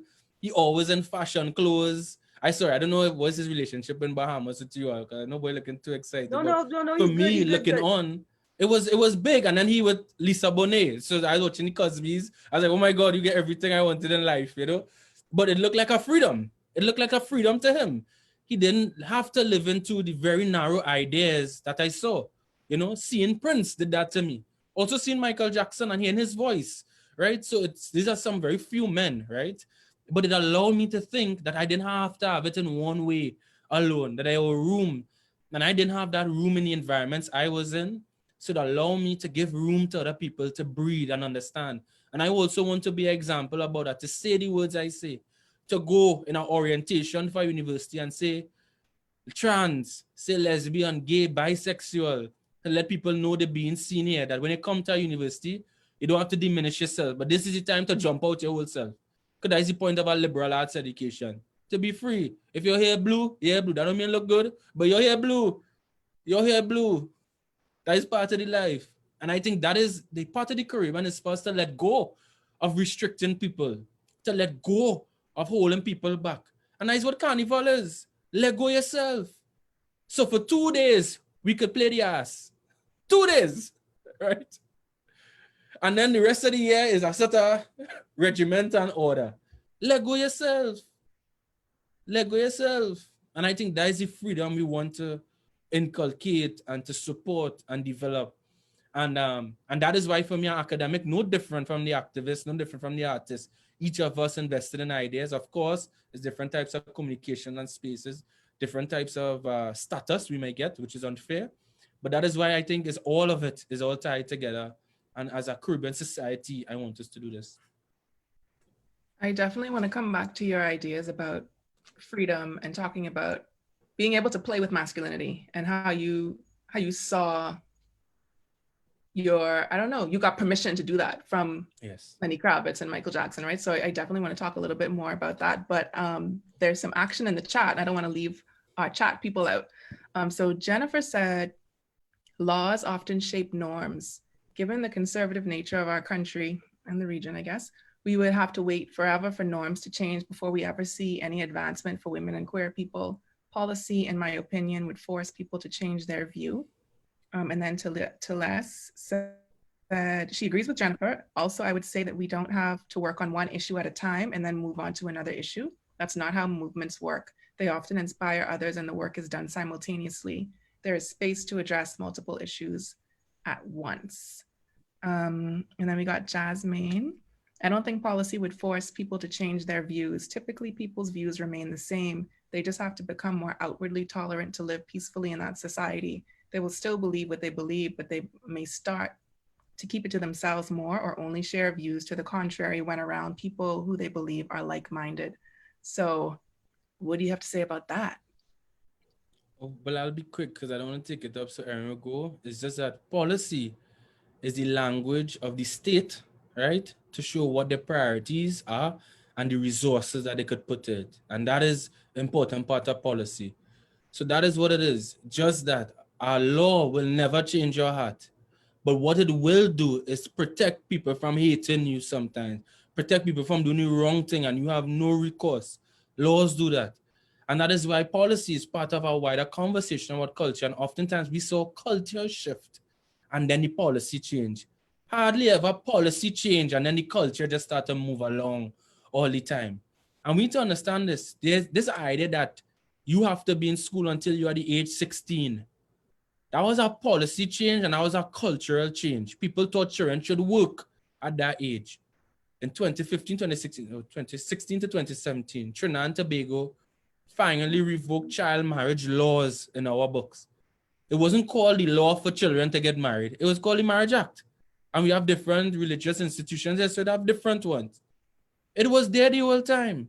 And it was happening. The scale probably wasn't there. And people advocating for years. Activists take this up for years, lobbying, raising awareness in their religious groups and women's organizations. And then a political movement came about. More voices got involved. Different churches showed their interest. And then other religious groups had to challenge. And it was difficult. because you're fighting multiple ethno-religious patriarchies. So this is how we have to think about policy is a part of it, not the whole thing. And what we want people is to get that sense of freedom.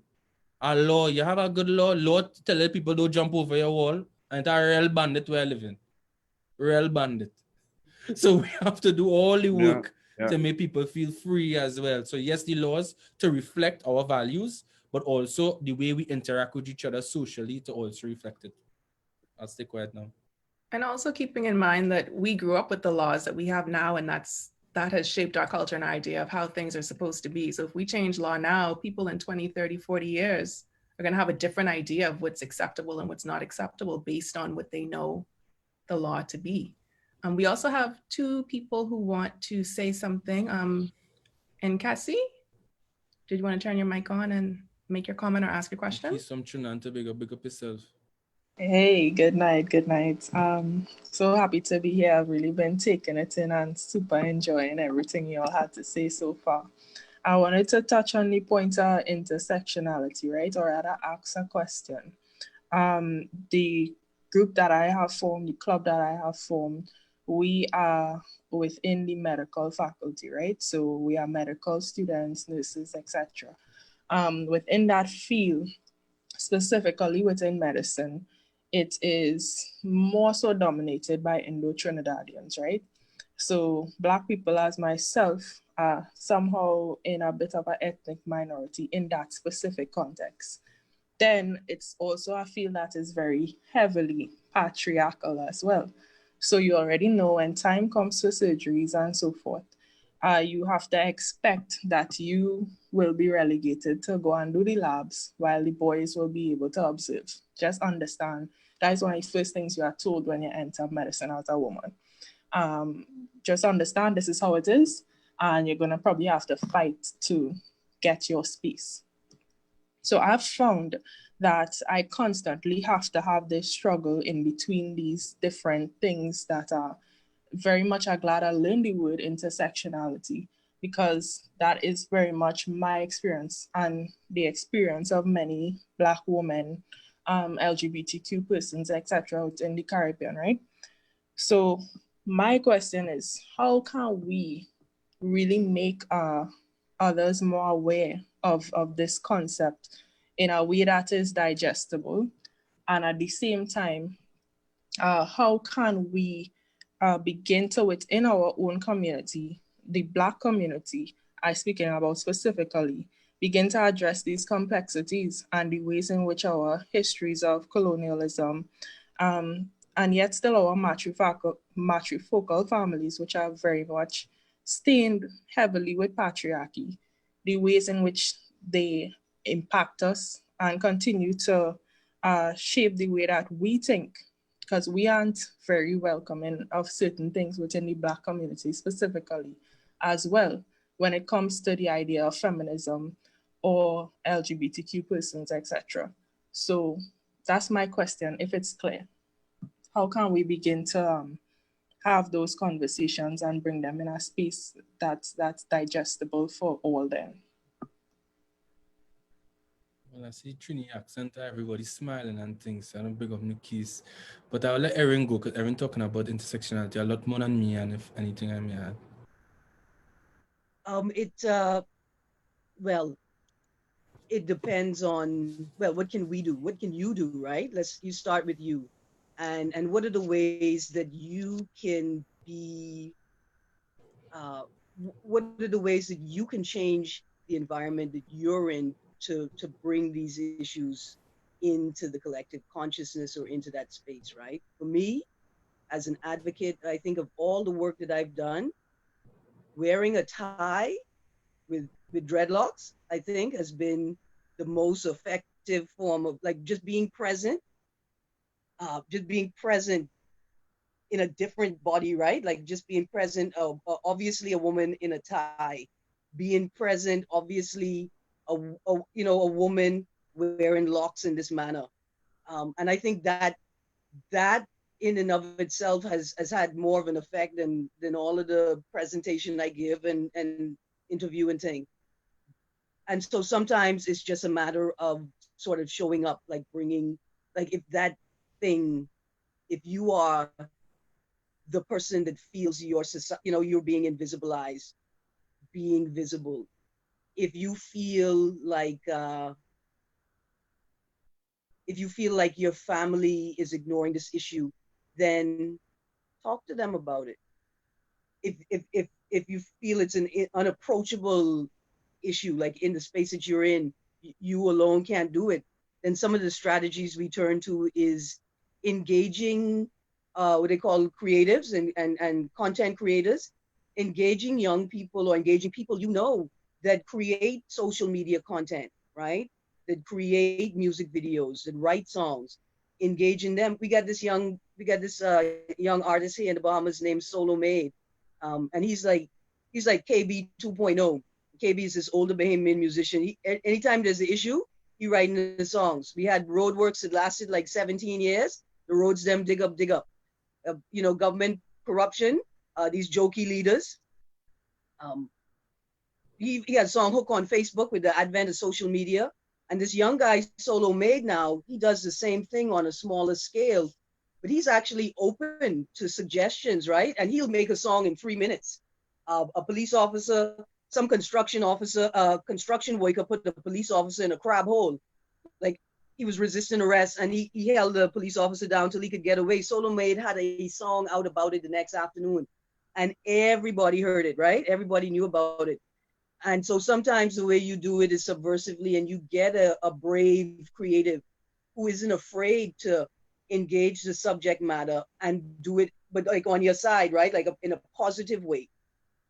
And that's one way to engage the space that you're in, right? Sometimes for me, I think a subtle way to do it is to engage media houses and do sensitivity training with the people who control the airwaves, right? And to slowly get them to shift their culture.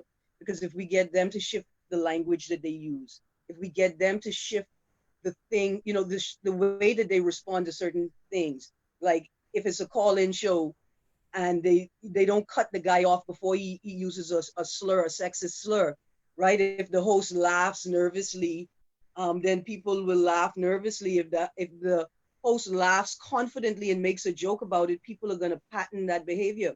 But if the host engages it and says, hey, we don't do that around here, that's not acceptable, and continues and consistently does it, you'll see the culture slowly begin to shift, right? And those are some ways that you can do that. But like I say, for me, just being visible was the most powerful thing. And I will just like to add quickly, I think visibility is important. Consistency is important. Because I think on one level, you're asking about intersectionality as an analysis that we could have. I think it's there, like in the way you discussed it, the approach to things. But it seems about strategy as well. One of the things we really need to do, like, is I'm interested in Caribbean. I don't pressure people to be more than a single issue worker. That is harsh to tell somebody you should have this portfolio of interests like cabinet in government, you know, to have this ministry of this and ministry of that. That is unfair often. But I have seen, like in the Caribbean, there's sometimes contempt for people who seem only to mobilize around their interests. There's a kind of side eye. Oh, you only talking about that issue because you're one of them, you know, you live in there, or you went to that place, or you from that area. People generally respect. If you could stop a big stone and defend gender justice, I'd have a kind of love for you. You know, like, hey, oh, you're fighting for water and you're fixing a hole in the road. All right, well, now I'm listening to you about this other issue on the environment. So there's a kind of multiplicity in need. And I want to know if it's this small island kind of reality other than Ghana and Belize, but the kind of, you have to kind of be this kind of everywhere leader, you know, always aware of the issues. So today we had a cut in internet in Trinidad and Tobago, like from 9 a.m. And I'm sleeping, and I had to wake up to do some media stuff. I was working all week last week, so I'm tired, my body crashed. 5 people called me on my phone. Amílcar, what is happening with the internet? I was like, since when I talk about telecoms, you know, since when I ever do all this telecoms work? Nothing. make people believe I do work on the internet or with broadband and data and information. But it's your confidence. I know you seem like you know more about current affairs. Can you please call? I could get the number for Flo. I was like, what? Now I'm worried. I want to know what happened in the country. I was sleeping and people only calling me about the internet. And then I realized, okay, well, I can't get online. But that was kind of indicative of what you become. It's a small place. And people like to see when your interests are not just your own, that you are willing to go in things that did not directly benefit you. And that's a respect, you know. I don't think we should always buy into it, but persons who do it is a respect. You know, you watch them and like, I realize it's not just you you're fighting for a set of people and things that is not in your direct interest. I think that's a really great point. That's something that I recognized in my own work in recent years, particularly around the referendum in 2016, right? So around 2014, all these women's rights activists sort of emerged. Like some of them were known before, a bunch of us were not known. And we coming out and telling people about the bills and how they need to vote. And these people looking at us like, I never seen you in my life. Why would I listen to what you're telling me about these 4 constitutional amendment bills? Why would I listen to you? You know, and I realized that you can't just be in the forefront when you're trying to get people to take a particular action. You have to be engaged with them full time. You have to build confidence. You can't just, because I put myself in their position and I was like, would I just trust some random person who popped up and was like, there's a referendum and here's how I'd like you to vote, you know? So it is a real responsibility to actually be in community and put the work into building a community and establishing trust and having a space where people can engage, and it's not just a unidirectional thing that you have going on. It's really, really important to be able to do that. And I think it's not just about building trust for people to do something for you, but to model what we want to see from leadership, whether that's in politics, whether that's in the workplace. That's what you want to see. You want to see people who are listening, who are paying attention, who are responding, who are addressing issues that people actually need, who are providing a real service that people need, not just popping up to preach whatever your message is. So I think that was a really great point. Taitu, are you prepared to unmute and make your comment? Hi, good evening, everyone. Yes, I've been listening so attentively. Wonderful, wonderful discussion. I hope I remember everything I was planning to say and the question I was going to ask. My point of departure is similar to what Amílcar had just said regarding how the topics that you choose to defend. So if you started off as a women's rights activist, in my experience as well, you eventually branch off into other areas, and it's all a part of a broader whole of being a human rights advocate or activist. Because at the end of the day, particularly in Caribbean spaces, it is really about what is the quality of citizenship that we all want as independent nations coming out of colonization and slavery and indentured servitude, where we are still carrying a lot of those principles and ways of running countries, yeah, and values and norms and so on, which should be abnormal but have become norm. So for me, I think that what we have to think through then are 2 things. What are the new, if we are anti-colonial, if we are anti-patriarchal, if we are anti-LGBTQ discriminate, anti-everything that is that is inhumane, what then will be our organizing principles upon which to reorganize and rethink things? And I'm moving in the direction of two things. 1, respect for humanity or acknowledgement of our common humanity. And 2, love in an operational way, beyond the romantic notions of love, but just recognizing that we cannot really develop ourselves or our country or regions if we don't decide that we're going to love humanity regardless of the bullshit that comes with it. So developing love as a key operational and organizing principle, and similarly acknowledging each other's humanity. I think if we start with those 2 principles and build from there, a lot of what we do in advocacy will, or possibly, I should say, can be less contentious. Even though contention is good, we have to decide when it is good, but it can be less competitive. That is the word I'm looking for.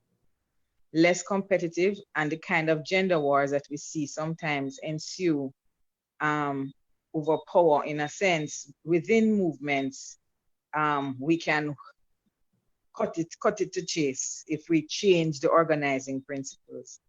The third one is the role that children play in a very broader whole in terms of the sustenance of humanity. I think our space, or the role or the place that children occupy, have been largely as extensions of parents. And I think we need to recenter that idea, because children are not, while they may have come through parents, they are not the property of parents. They don't belong to them in that possessive sense. And unfortunately, that has informed what we think about children and how we treat them, and how we deny the humanity of children as well. And I could go on and on and on where this is concerned, but I raise it because it spills over into when a child comes to terms, is realizing that she is lesbian or he is gay, or when a child has a disability, or when a child has some other intersectional dynamic that is at a barrier is imposed on him or her. Let's say, whether it's a girl child, and then she might be molested or whatever. If we have this conversation without accepting that in making the change, we have a responsibility to change the value system of the children around us and do the advocacy at that basic level, right? We also play a role in the kind of human beings that are going to come behind us. In other words, we can't rely on the educational system. As inheritors of it, we know the deficiencies of it. So those are the three main points. It's really reorienting the organizing principles: love, acknowledgement and respect of humanity, and centering the light of children. I'll leave it there. And I think that's I don't want to use the word opposition, right? But that's not patriarchal. Those are non-patriarchal ideas, right? Love, recognizing the humanity in everyone. I go in far as to say, the connection between every sentient thing on the planet, and valuing children as whole beings in and of themselves, right? Are ideas that shift us away from the patriarchal ideas that we've used to shape our societies and our lives, and that's awesome. Yeah, that's the idea. But if you center it around children as well, and redirect the organizing principles around to love and acknowledgement, it means that the responsibility of adults gets to be redirected, because right now we're bleeding on children, or we're focusing so much on, well, it's not that the focus doesn't need to be there, but we're doing so much work for ourselves, with ourselves, on behalf of survivors, on behalf of other members of communities, and the responsibilities that adults should have over children have been abandoned. I mean, all we have to do is look at the data, and we see that children are fodder in sexual violence, in physical abuse, and in homicide. Everybody, the most of them are under 18. That's what the data is saying. So if we look at that data, it means that adults are failing. And we are a part of that collective of adults. So that's why I kind of wanted to redirect it as well. And men and women, and all of the varieties in between, the non-binary persons, have to be able to accept that responsibility in some form or fashion. And when we are able to get to that point where we accept that collective responsibility, it also means that we have less time to work from a place of ego and power. Yeah, and it also then means that the kind of gender wars that we might be seeing ensuing, we have to take long, hard looks at what patriarchy is doing to damage some of aspects of the globe and the conversations that we're having, and what feminism is contributing to in and I say this very carefully, perpetuating some of the what I don't have quite the words yet, but there's an antagonistic aspect of it that I'm not comfortable with, that I haven't found a different way to articulate what the actual issue is. So when I'm more clear, I will articulate that some more.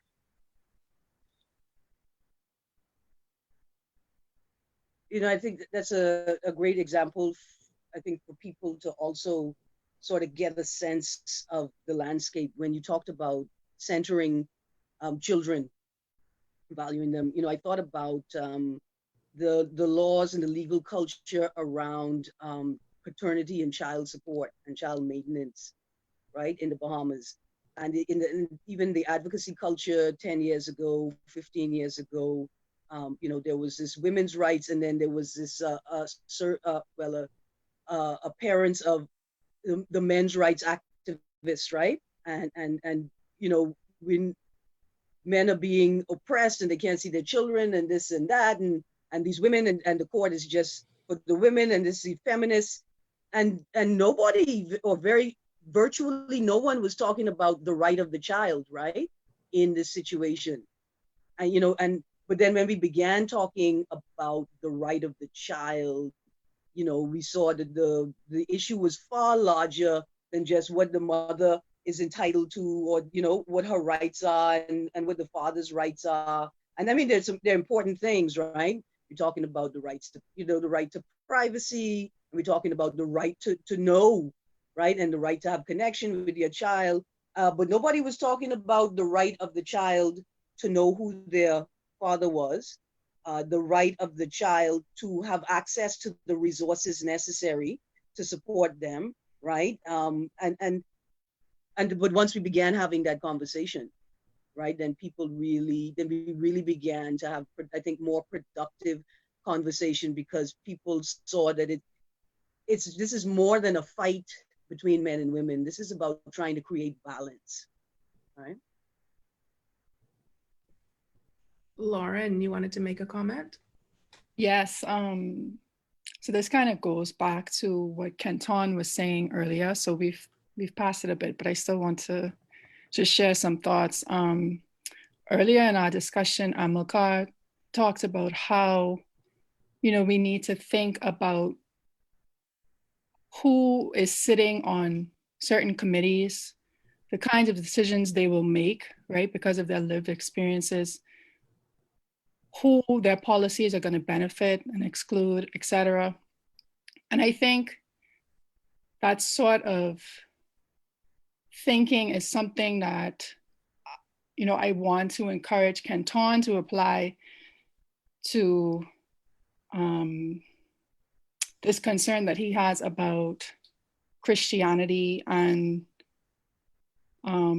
conversations that he might have with his son, right? So, I think it's easy for a lot of people to think about the Bible as some sort of timeless doctrine, right? But you need to contextualize it. You need to think about who was translating it, the time that it was written in, who these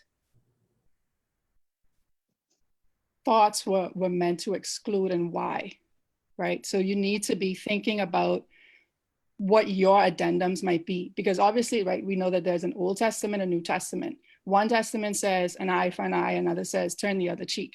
So what are your addendums or amendments to your understanding of the Bible and your understanding of faith that would be applicable to your life and your son's life, right? And I want to challenge you to have a conversation with your son and say, what are your thoughts on, a doctrine that possibly discriminates or excludes your godmother, right? Children are aware of many of the things we adults are aware of. We just don't give them enough credit.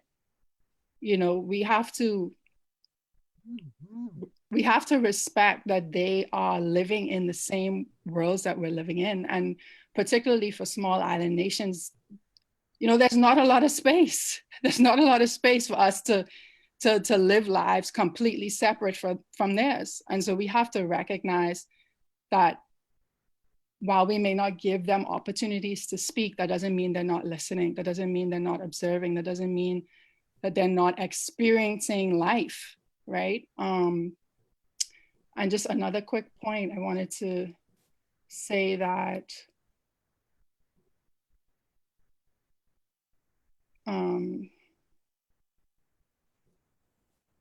there's space for everyone to get that freedom that Amílcar was talking about. I'm in the same position as him. Before I studied at university, I was a very different person, and I found freedom through that education. And I think we have to take it upon ourselves to educate ourselves on those areas where we may be ignorant, because you want to be able to recognize children's understanding of concepts.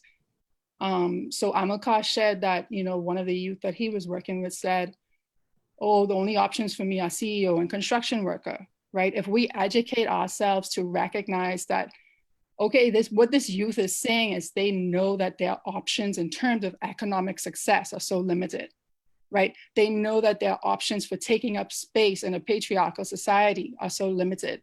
And so I think, the onus is on us to educate ourselves so that we can validate their experiences and recognize them for what they are.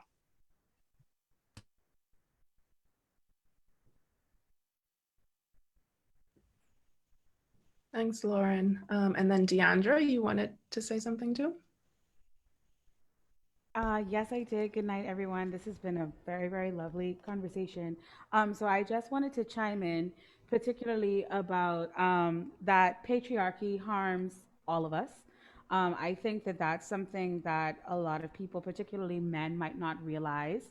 And when you're getting into the concepts of hegemonic masculinity and what that looks like in this standard, what men should behave like and look like, all of that is very problematic. And so I think that I think that we're okay, and I think that we're going to be okay in terms of the way that we're going about dismantling these ideas and dismantling these systems that tell us that, okay, gender exists on this binary and you only can be either or.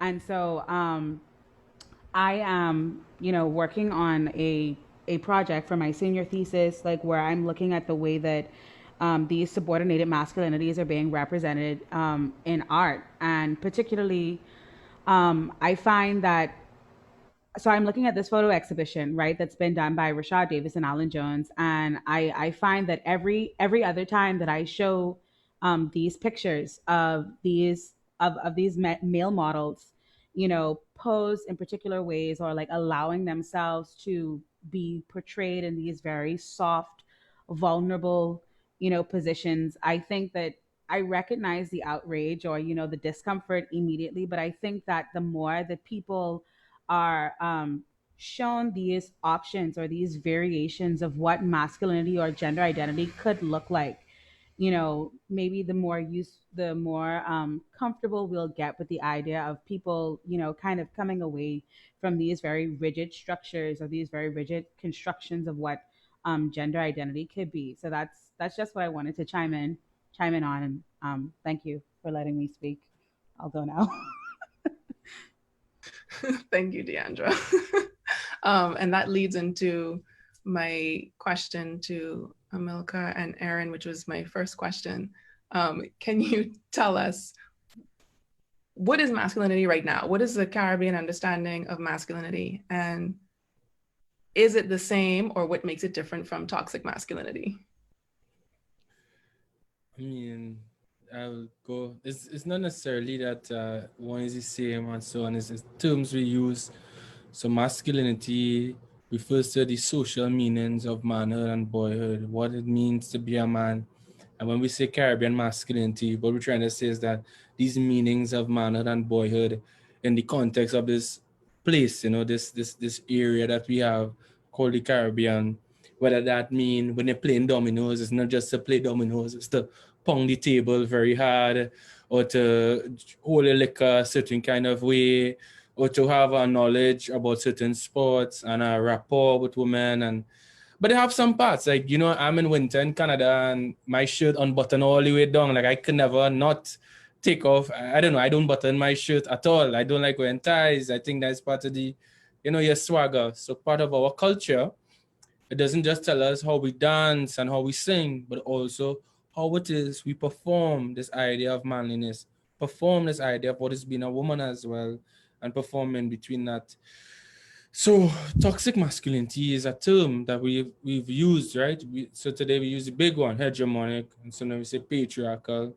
Toxic is saying that for some men, they hold on to certain ideas and ideals about what it is to be a man. It is toxic to the society, it is toxic to women, toxic to men, and toxic to themselves. So it's the idea of the hegemonic, the dominant. When a man wants to be dominant, to be control and in control of himself or others and have control over others, how do we hold dominance and control together? Through violence. Violence against women, violence against men, violence against ourselves. And that is why the term toxic masculinity is a term we could use to help explain that, which is a lot more accessible. But we understand now, this is not just masculinity that exists or a man dominant or not. It's toxic to him. It's toxic to the society, and it's toxic to the people he harms. So that is why we have that term, which is useful. And we have seen the power of these conversations. Trinidad and Tobago right now is coming off a very difficult week around very public situations of violation of women, violence against women and girls. And to see on one hand, like this is a shift I've seen. We still see the memes and the images on WhatsApp, protect our women. That's what I've known for all these years. Feminists and women's rights activists say, hey, we had to put men's responsibility. And now we also see in the second message, pull up your brethren. What about accountability? What about men calling out other men? Toxic masculinity is a problem in our society. The media calling you to talk about toxic masculinity. That is a shift that's happening in our culture. Why? Because we have the language, you know, to name a problem.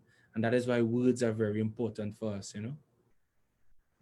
What's been interesting, though not surprising because it happens a lot, in the conversation over the last 14 days, you know, specifically during 16 days of activism against gender-based violence. When we talk about gender-based violence, you always have the people who are going to come and say, but y'all always talking about the women. Why are we not talking about the men? Men experience gender-based violence too. And one of the reasons I thought it was really important to have this conversation with the two of you is that some of the same structures and the same ideas that we have, particularly around masculinity, contribute to gender-based violence in the way that it affects women, as well as the way that men who experience gender-based violence feel incapable of reporting and getting help, because to have experienced gender-based violence would mean that you are not a man, right? And in the same way, it affects LGBT people because there are only certain people who are supposed to have any aspect of masculinity in their life. And then there are people who have to have it, right? So if you see men who are not masculine enough, or you see women who are too masculine, it's a problem and it causes violence. So it would be great to hear from both of you about how we expand our ideas about masculinity and femininity at the same time, and connecting that to this issue of gender-based violence and helping people to understand that these things are related. This binary that we have that we're so strict about is related to the issue of gender-based violence that most people seem to be able to agree is a problem.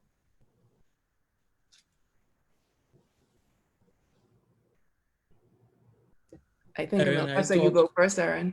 I talk long. Come now, man. No. That's why we're here. Don't watch nothing. We're here to hear you.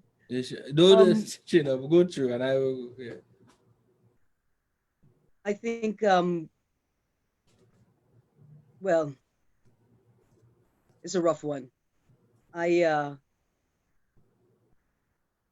think we just need to show them, right?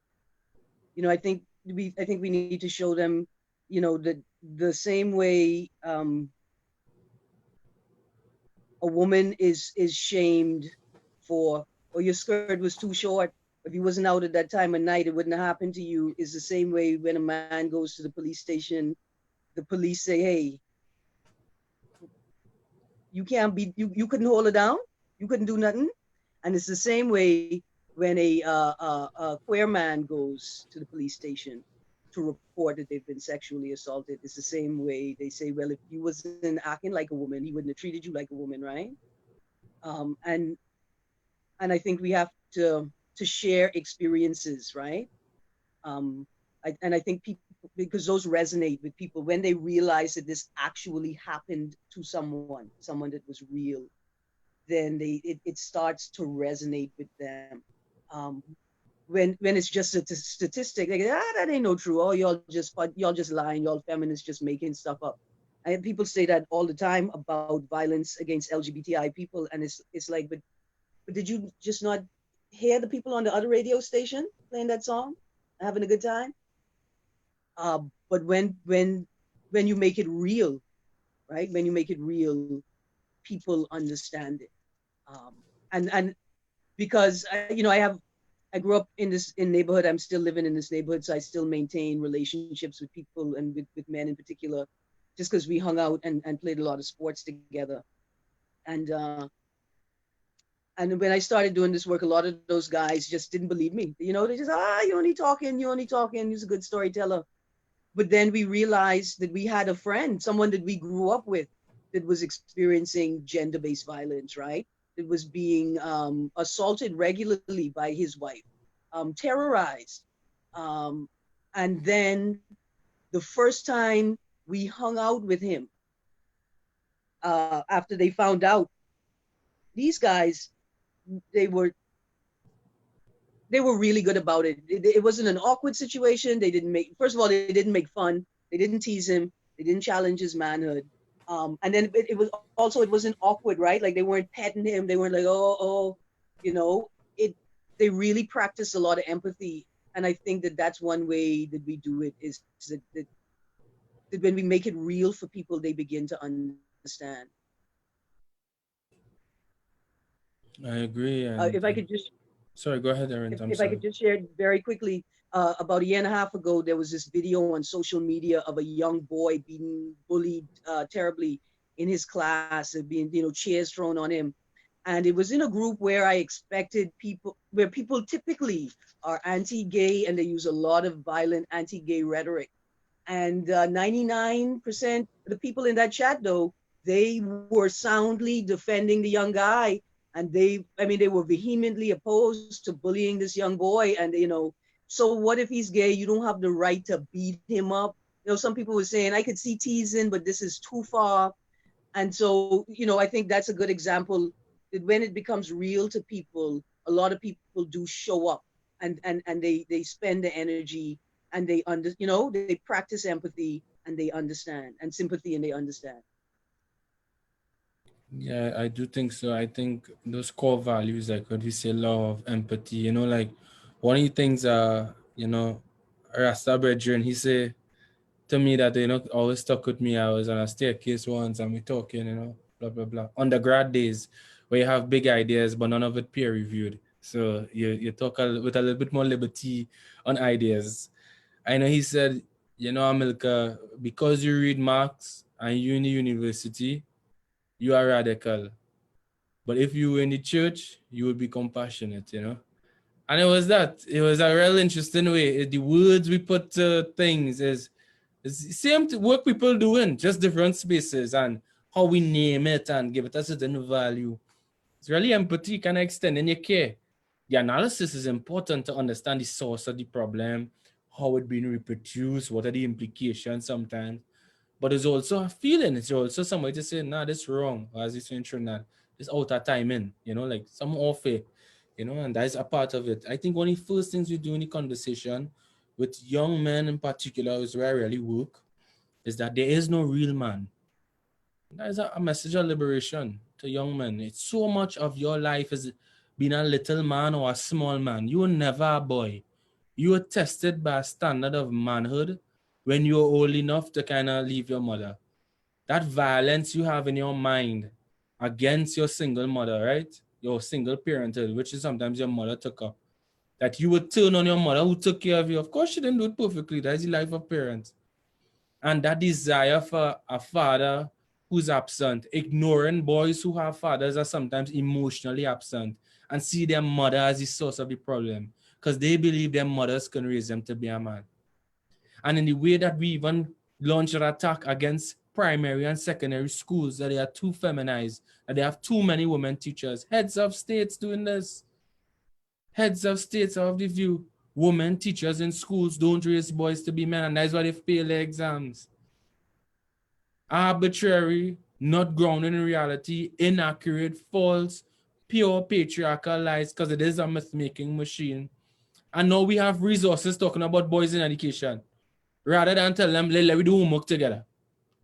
Let fellas, it wasn't cool when girls started dominating schools. Boys was like, get this, gender have three responses for me all the time. The first one is, a man want to know why the woman want to drive the car. The second one is, they feel a woman push them out the driver's seat and make them in the passenger. And the third one is, this is a woman's car and it's not meant for a man to drive. That's like the three ways men approach gender equality today. When these women disrupting me being in the driver's seat, a real backlash. So there is no real man. Second thing, gender is everywhere, my boy. It's on the taxi stand, it's on the maxi stand, it's on the bus. When it had double up, when I went to school where girls have to sit on boys, I remember a girl menstruating and they put her out the bus and everybody laughed. But in people's minds, the idea was that menstruation, that not that. You're on the bus, you're on a minivan, it's a ride. Girls playing big, older men play little boys for that morning, right? Sitting on girls, having girls sit up on top of them. Sexual predation, We have police and thief. That's a game children play. Most dominant boys gonna have the most fun in that game, right? Catching girls, reproducing sexual activity. Now we have to stigmatize everything young people do around sexual desire and interest. But it's about conquest and dominance that we could challenge, that we even do in younger forms. So understanding gender is everywhere and to have that conversation with it. The next thing is, you talk about gender equality, but you have all these reservations. So tell me what it is you're really not willing to let go. Your privilege. And I'll have a conversation with you about privilege. You don't want to lose your standing among men. You don't want to stand up with queer people because that make you look less straight. And you weren't prepared to be seen as that. You didn't want to go to a women's rally because you're not looking like them woman is your girlfriend or your sister. That means you're supporting non-man thing, panty man thing. And these are the type of ways we have to have the conversation. And I say the last thing is, when you don't care about masculinities and don't give boys, especially boys or young men, the chance to have different choices, what you do is leave them behind. So what you talk about child sexual abuse, you have another boy growing up in shame. Don't feel he have 5 friends he could discuss child sexual abuse to. Abortion, like that was a strange thing. If somebody asked me, was a surprise in the work I do? How many young men call me when their partner exercised an abortion? And it's obvious. Those are the times when men biologically were powerless. It has a choice they can make. A choice they can intervene in that process. And to hear the anger and the violence against the woman, they'll use all the pretexts. Bring up all kind of holy books sometimes, talk about they have an equal say, their role as a father. And I'm like, yo, that's a choice. I know you can have an opinion about that choice, but you can't be violent now. And getting young men to think through that. When you get horn, who's a partner who will tell you, hey, you get horn, move along. Don't put it up on Facebook. Don't share no naked pictures back on your phone. Oh, horn, cheated on. Sorry, I had the translation. When you get butt, when you get horn. Yes, when You you are wrote on your cheated bread. Yes. Who will tell you that it's part of relationships? Yes, she is fluent with Trinity. Who will tell you there's a part of relationship and there's a healthier way to respond to that? Don't mean I'm going to hurt you, but you're afraid to cry. You're afraid to call 4 friends to say, hey, Erin and Alicia do me a dirty, and deal with it like any other human being. But a male response, which is so much a violent response to other persons and to themselves, that is what we need to change. So because I love men and boys, I do the work around masculinity.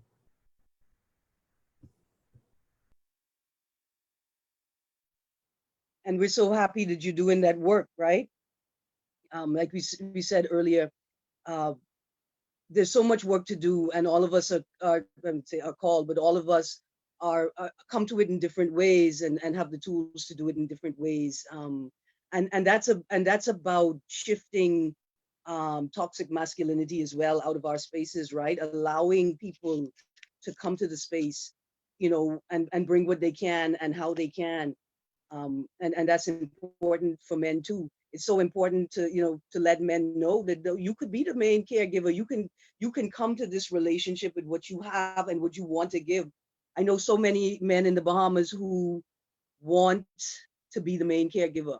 I have a cousin whose pride and joy was that he combed his daughter's hair for school every day. He had 2 daughters.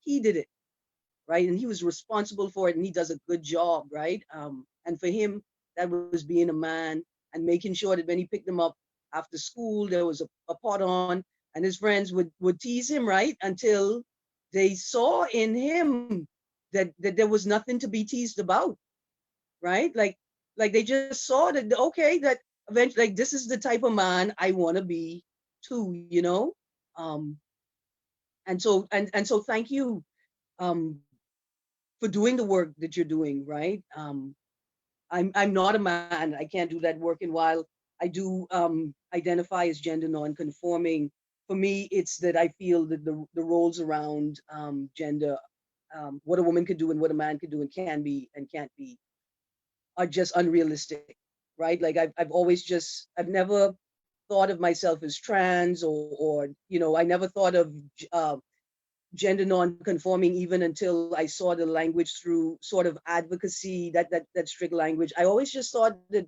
these rules around what a woman could do and could be are just ridiculous, and I'm not into them, right? I'm just not interested, and I'm not going to be held to that.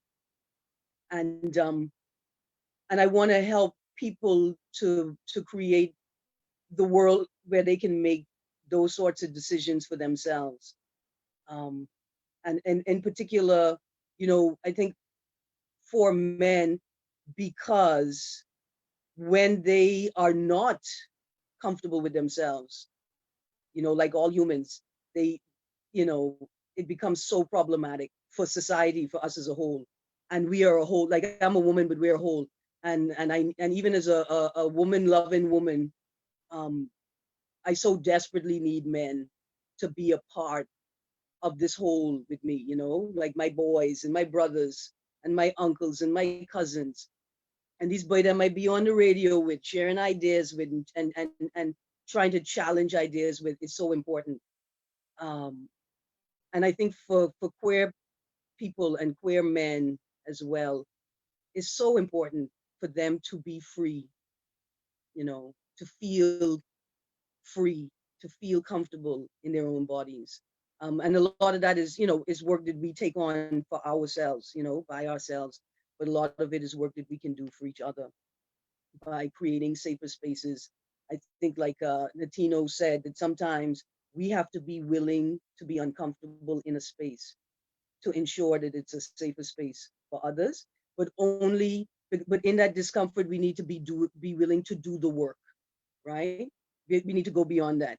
We need to be willing to do the work so that when we are in spaces with people, we are not uncomfortable and we're committed to maintaining safe space. Thank you both so much for coming and being in conversation with us, and to all the people who stuck with us well over 2 hours. I see that there are some people who still want to make comments. If you could just hold them until we just do this wrap up and end the recordings. If Amílcar and Erin are feeling very gracious, they might bless us with a little after dark conversation. But for right now, we're going to wrap this up. Thank everybody for being here and participating, and remind you that we have one more event tomorrow focusing on women in the workplace, and in particular looking at the International Labor Organization's Convention 190 for eliminating harassment and violence in the world of work. And just a note that the world of work is quite expansive the way it's defined. So it includes more than just the office or the construction site or whatever where you work, but also while you're in transit to and from work, places that your workplace puts you up, the restroom, all these different spaces. So it's going to be a really interesting conversation. We'll be talking to Nalita Gajadar from Barbados. She's been an activist for decades. Simone Bowe, who is a human resource expert, and many of us know her as the Limitless Life Coach. And Ardra Manassi, who is the campaign coordinator for the global 16 Days of Activism Against Gender-Based Violence campaign. So please join us for that tomorrow, Tuesday at 6 p.m. You can register, the link, Lauren just put it in the chat, tiny.cc/women-at-work. That will likely be our last live virtual event for the year, but we'll be back in January with Women's Wednesdays once a month, usually the first Wednesday of the month. In January, it might be the second Wednesday, just to give everybody a chance to breathe after the new year. Always free, always, well, now it's always virtual on Zoom. Just keep an eye on the Equality Bahamas Facebook page, facebook.com/equality242. Thank you again and have a good night. You stop recording?